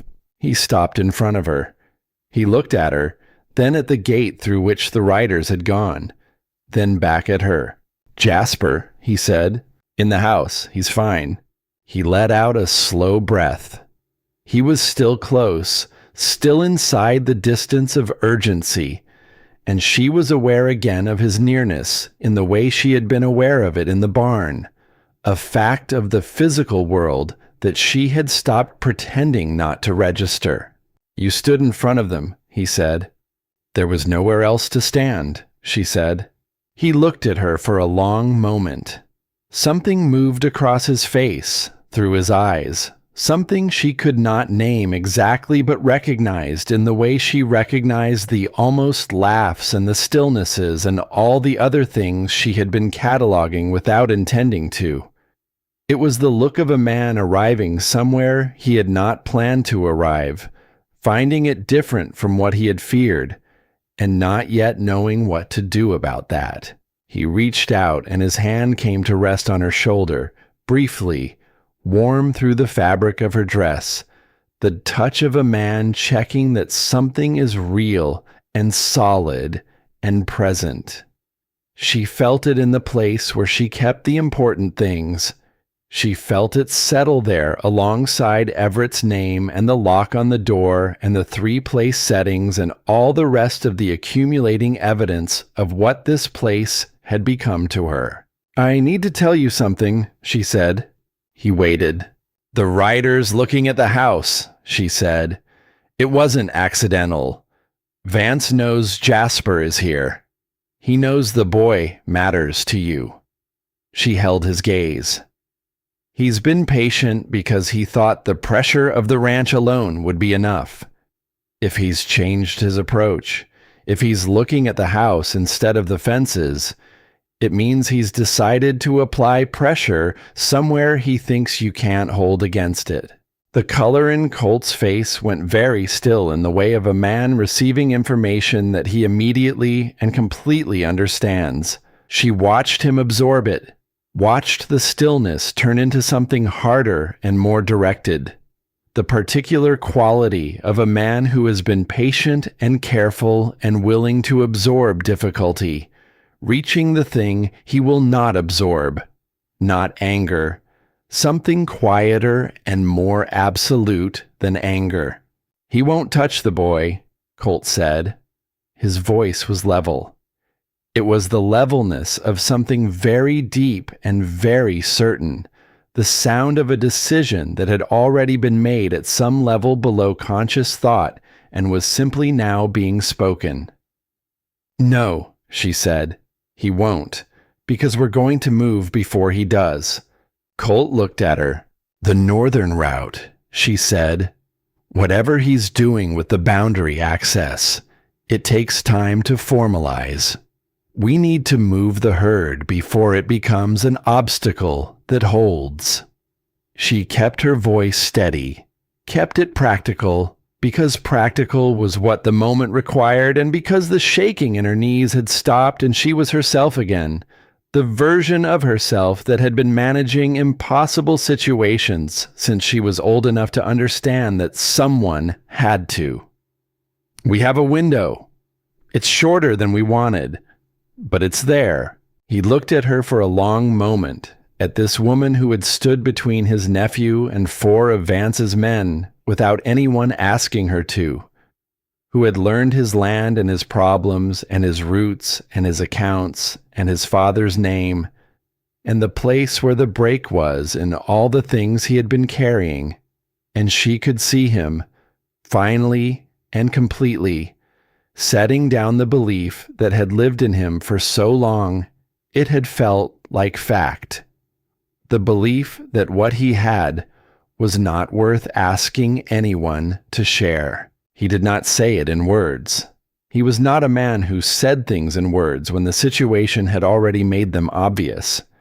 But she saw it go, watched it leave his face, and what replaced it was something she recognized as the particular expression of a man who has stopped waiting to be abandoned and has decided, quietly and without announcement, to trust the person who is still standing in front of him. He took his hand from her shoulder. He squared toward the direction of the house. "Let's get Jasper," he said. "Then we plan the drive." She walked beside him across the pasture. The grassland's light was long and low, the kind that made everything it touched look more solid than usual, more permanent. And she thought about Vance's riders and the direction they had ridden and the window they had, shorter than wanted, but there. She thought about everything it would take. She thought, "We have enough." She was not certain, but certain was not required. Willing was required and capable, and the refusal to be made small by the size of what was opposing you. She had those. He had those. And somewhere in the house ahead of them, a boy with his father's hands and his mother's steady eyes was waiting to find out whether the adults in his life were the kind that stayed. She already knew the answer. The question now was whether she could prove it in the time they had left. They planned through the night, not frantically, not with the desperate energy of people running out of time, but with the focused quiet of 2 people who understood exactly what they had and exactly what they needed to do with it, and had decided, without discussion, that the situation required their best thinking rather than their fastest. Jasper had been settled into bed after supper with the explanation that there was work to be done and that everything was fine, and he had received this information with his customary level gaze and gone to his room without argument, which meant he believed the first part and understood that the second part was the kind of fine that was still in the process of becoming true. The map was on the table. It had always been on the table. Wren had come to think of it as the third presence in the kitchen, the document that had outlasted dozens of arguments with itself, and contained in its hand-drawn lines and margins full of her own annotations alongside Colt's, the entire history of 2 people learning to solve a problem together. The drive would take 4 days through the hill country if everything went well. 5 if it didn't. They had 2 hands beyond themselves, Roy and a man named Aldous, who had worked the Danner land 2 seasons before, and had sent word the previous month that he was available if needed, the word arriving with the timing of something that Everett Danner, somewhere, might have arranged if he had been the arranging kind. The herd was ready. The route was mapped. The water source she had identified midway through the pass would hold for the size of the drive. What they did not have was certainty about the access points Vance had threatened. His man had implied movement was already underway. How far was the question? And the answer lived with people who had better information than either of them possessed. It was Wren who thought of the woman from the dry goods counter. She had been turning the face over in her mind since town, that small, precise woman whose nod had carried more than a stranger's courtesy, whose eyes had held something considered rather than idle. Wren had learned to trust those observations.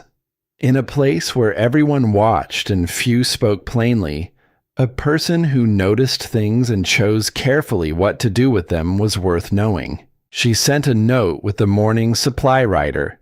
She kept it brief and plain. She said she needed to know whether any access dispute on the Northern Hill Pass had been made formal. She said she understood if the woman could not help. She said she was asking because families downstream depended on what happened next, and she thought this might be someone who understood why that mattered. She did not tell Colt she had sent it, not because she was keeping it from him, but because she had learned that some things were better presented as results than as possibilities, and she did not yet know if this was a result. The response came back by afternoon. 2 sentences on a folded piece of paper carried by the same writer on his return. Nothing has been formally filed. The matter was spoken of, but nothing was set in motion. The handwriting was careful and precise, the kind that belonged to someone who measured words before committing them to paper. Wren read it twice. Then she walked out to where Colt was working the last checks on the herd and said, "There's no formal filing. Whatever Vance told his men to say, the access dispute hasn't been initiated. We have clear passage." Colt straightened up. He looked at her. He looked at the note. Something moved through his expression that she recognized now without needing to interpret it. The release of something held. The incremental unburdening of a man who had been carrying the full weight of a situation and had just had a portion of it lifted by someone else's hands. "How did you find out?" he said. "Someone who had the information and a reason to share it," she said. "Not everyone in this region is waiting for Vance to win." He held her gaze for a moment. Then he nodded once in the way he nodded things he had decided and did not need to say more about. "We leave at first light," he said. The drive was the hardest 4 days of work she had done in years, and she had done hard work for most of her life, so the comparison meant something. The hill country was not impassable, but it was honest about what it cost. The terrain rising and falling with the particular indifference of land that had existed long before cattle drives and intended to exist long after. The narrow pass exactly as narrow as she had mapped it. The water source exactly where she had placed it. Both facts delivering the particular satisfaction of careful preparation meeting reality, and finding that reality had kept its end of the agreement. Colt worked with the economy and precision she had come to expect from him, and she worked beside him in the way that had become natural over weeks of shared mornings and shared problems, the two of them developing the wordless coordination of people who have learned each other's pace and instinct well enough to move through work together without the constant negotiation that efficiency usually required. Roy and Aldous were competent and quiet and asked no unnecessary questions, which was everything she needed from 2 people she did not know well during 4 days of demanding work. Jasper had stayed at the ranch with the nearest neighbor's son, a young man of 16 who had been glad of the work. The separation had been harder than Wren had expected, harder than she had let show when she said goodbye in the morning dark. The boy's face arranged in the serious composure he wore when he was managing something. She had crouched down before she left, eye level, and said, 4 days. Then we come back, and you tell me everything you noticed while we were gone." He had nodded with the gravity of someone given a real responsibility. She had squeezed his shoulder once and stood up and walked to her horse because she needed to walk away before she did not. On the second night, camped in the hill pass with the herd settled and the fire low, Colt sat beside her without preamble, and they looked at the sky, which was very large and very clear at that elevation, the kind of sky that made everything underneath it feel simultaneously small and exactly the right size. He said, "My father camped here once, told me about it. Said the sky from this pass was different from the sky anywhere else he'd been. She looked up at it. He was right, she said. He usually was. The ghost of the almost smile, present and gone. Then, I keep expecting it to hurt less to say that. It doesn't, particularly. But it's different than it was. Like you said, less sharp. She looked at the fire. It takes as long as it takes, she said. There's no schedule for it. No, he agreed. He was quiet for a while. The comfortable quiet she had learned was not absence, but presence, the way he was there. Then he said, "What will you do with the bond, if it's real?" She had been thinking about this in the hours between the work that occupied her hands and the sleep that kept eluding her. The bond was a real possibility, real enough that she had written to verify it and was waiting for a response that had not yet come. Real enough that she had sat with the question of what it would mean. "I don't know yet what it amounts to," she said. "But if it's real, and if there's something there," she paused. "It would change some things. Not everything, but some things." "Which things?" he said, and his voice was careful in the way it was careful when he was asking something that mattered to him. She looked at him. "The part where I came here with nothing and knew I had nothing," she said. "That part. It would change that." She held his gaze. "It wouldn't change where I want to be." He looked at her for a long moment. The fire moved between them, and the sky was enormous overhead, and the herd made its quiet nighttime sounds, and the high country air moved through the pass with a sound different from the sound she had come to know, higher and cleaner, the sound of elevation.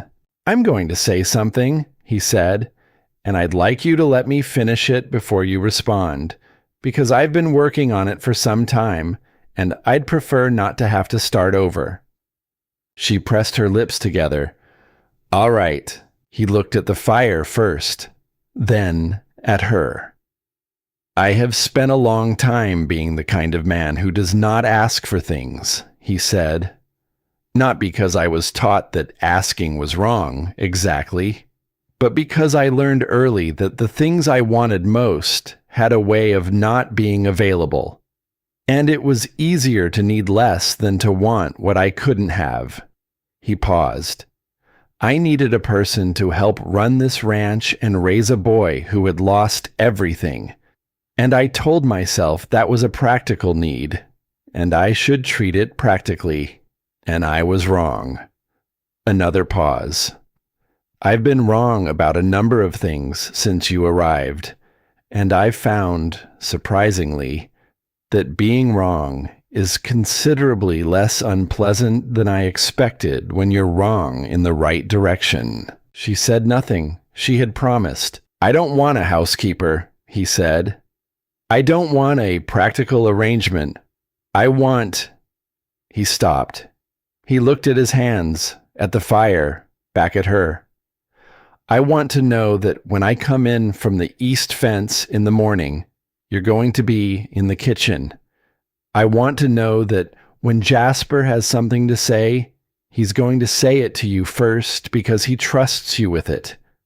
I want to know that the person who stood between my nephew and 4 riders and didn't move is going to be here tomorrow and the day after and all the days after that." He met her eyes, steadily and without retreat. "I want you to stay.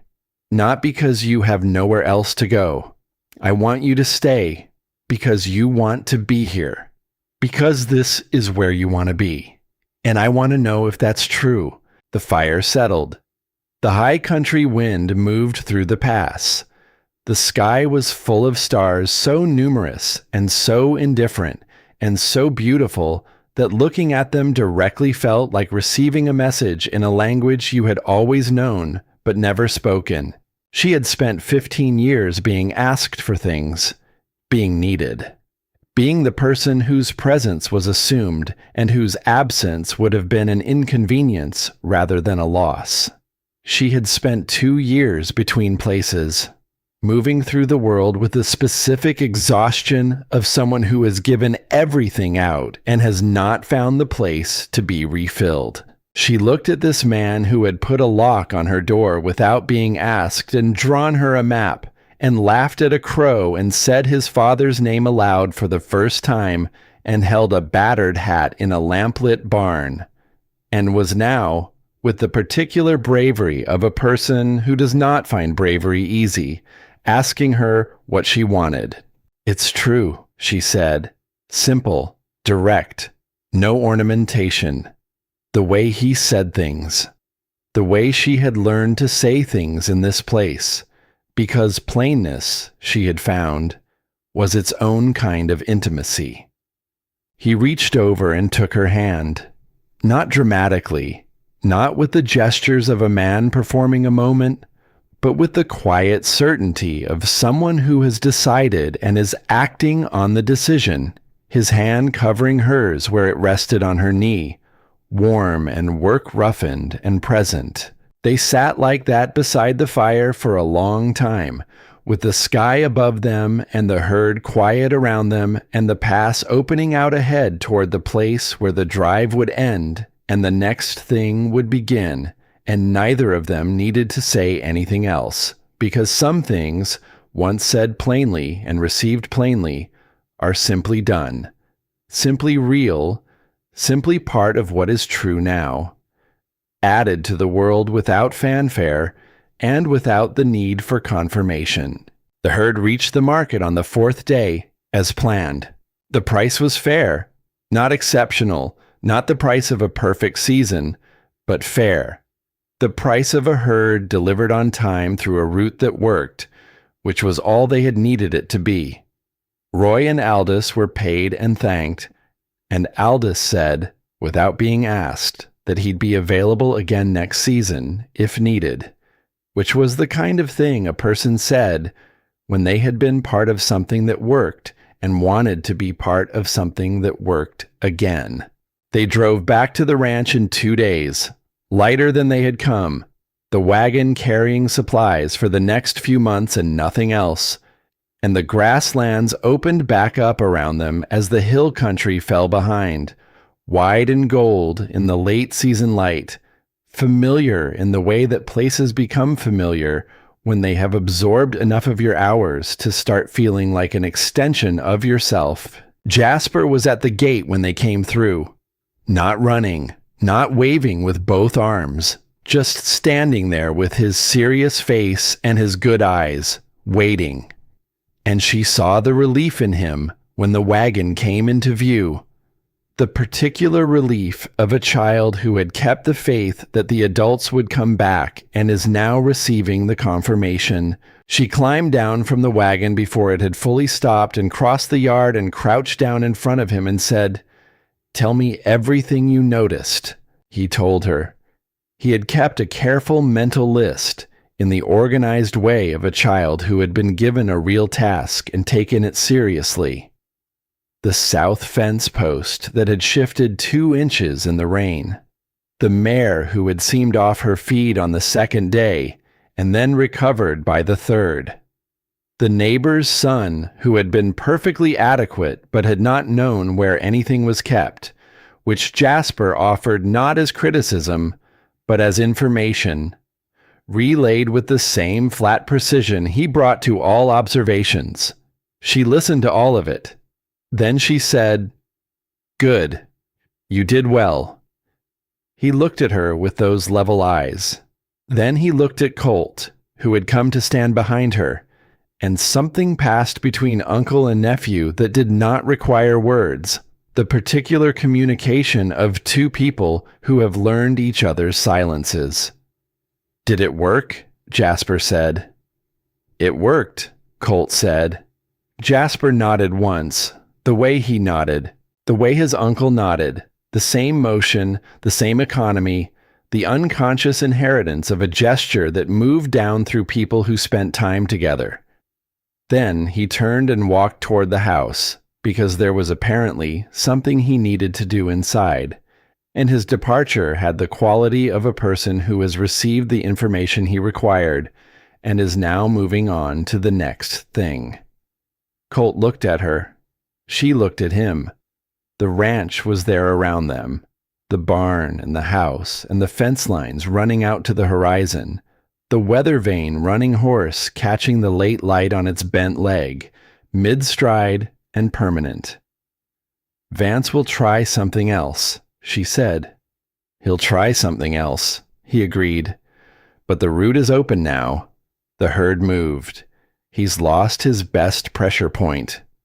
He looked at the distant property line, the eastern edge where Vance's land began. He can be patient again, or he can push harder. If he pushes, the downstream families will have standing to object. He knows that. He's not finished, she said. No, but neither are we. He looked at her. We're considerably less finished than we were 8 weeks ago. She thought about 8 weeks ago. The stagecoach and the empty road and the 2-mile walk with bags she had not been sure she would be unpacking. She thought about the first morning and the breakfast she had made, not because she intended to stay, but because she had been hungry and had seen that he was hungry, and had done the useful thing, which was all she had ever known how to do. She thought about what it meant that the useful thing and the true thing had turned out, this time, to be the same thing. The letter about the bond arrived the following week. It was real. The verification came back measured and careful in the language of people who process such matters without sentiment, and the amount it described was not large by some measures and was, by the measure of a woman who had arrived at a ranch with a worn satchel and a second-hand dress, significant, enough to matter, enough to change the balance of things in a way she had not had before. She sat with it at the kitchen table for a long time before she told Colt. She sat with it, the way she had sat with the other letter, the one she had burned, taking it apart piece by piece, and looking at what each piece meant, and deciding which things it changed and which things it did not.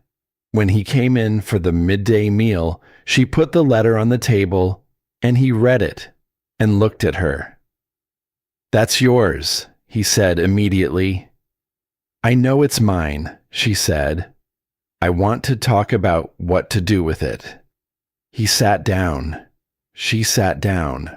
They looked at each other across the table that had held the map for so many weeks it had started to feel like furniture, permanent, part of the room. "There are families downstream who lost ground to Vance and haven't recovered it," she said. "Not all of them, but 2 that I know of specifically. Families with children. Families who were pushed out of operations they'd built over years." She paused.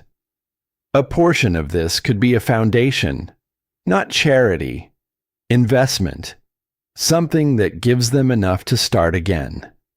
She held his gaze. "I want to do that. I want to do it as part of this place, as part of what this ranch does in this community, because your father built this place to be something the community could depend on, and that seems like a right use of something that came to me when I was, finally, somewhere I intend to stay."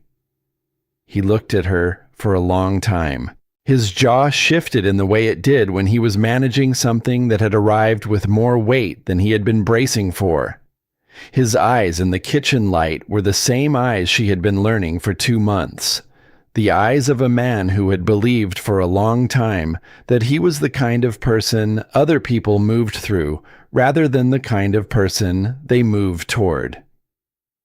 "My father," he said quietly, "would have said something about that." What would he have said? He would have said that the right person doesn't just bring themselves. He looked at his hands on the table. He would have been right. He looked up. He usually was. The almost smile was there. This time she let herself look at it directly, without looking away, without the careful management she had been practicing, and it became something slightly more than an almost, brief, and real, and entirely his. And she thought it was one of the better things she had seen in a considerable while. Later, when the kitchen was quiet and Jasper was in his room with his rope work and the evening light was doing its long gold thing across the grasslands, Wren stood at the kitchen window where Colt had stood every morning since she arrived, looking out at the barn in the particular way she now understood was not worry and not assessment, but something more like conversation. A man checking in with the place that held the most of what he carried. She heard him come in behind her. She did not turn. He came to stand beside her. Not behind, beside. The way he had come to stand beside her at the pasture fence and the barn entrance and the hill pass fire, the way that had stopped requiring decision and had become simply the natural arrangement, two people who had learned the shape of each other's company and settled into it. They looked out at the barn together. The hat was still on the post. She knew it was there without seeing it, the way she knew the location of everything in this house now, the way a person knows a place they have absorbed. "I've been thinking," she said, "about the porch." "The porch," he said. "The south side. There's good light there in the mornings. Good soil in the bed along the base. Whatever was planted there before is gone, but the bed is still workable." She paused. "I thought I might plant something in the spring." He was quiet for a moment. "What kind of something?" "Something that comes back," she said. "Something that takes time to establish, but holds once it does." He looked at the side of her face. She could feel him looking. She let him look, the way she had learned to let him look, without bracing, without management. Because bracing and management were what you did when you were not sure of the ground under you, and she was sure of this ground now, as sure as she had been of anything in a life that had taught her to verify before she trusted. "I know something about that," he said. "The holding part." "I suspected you might," she said.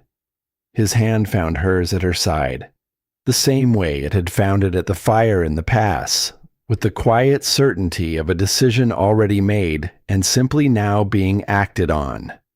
She turned her hand and held his, and they stood at the kitchen window in the evening light, with the barn in front of them and the grasslands beyond, and the hat on the post, and Everett's name in the air of this house where it now lived alongside everything else, no longer only grief, but also story, also legacy, also the thing that had led, by the long, strange route that lives take, to this. Jasper appeared in the kitchen doorway. He looked at them at the window. He looked at their hands. He looked back at them with his level eyes and his father's steadiness and his mother's quiet attention. This boy who had been carrying loss since before he had the words for it, and had carried it with a grace that shamed most adults, including, she suspected, both of them. "I finished the splice," he said. "Let me see," she said. He came across the kitchen and held it out.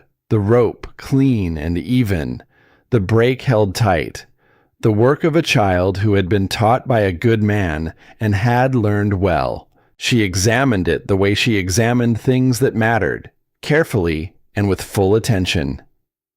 "Your father would be proud," she said. Jasper looked at the splice in her hands.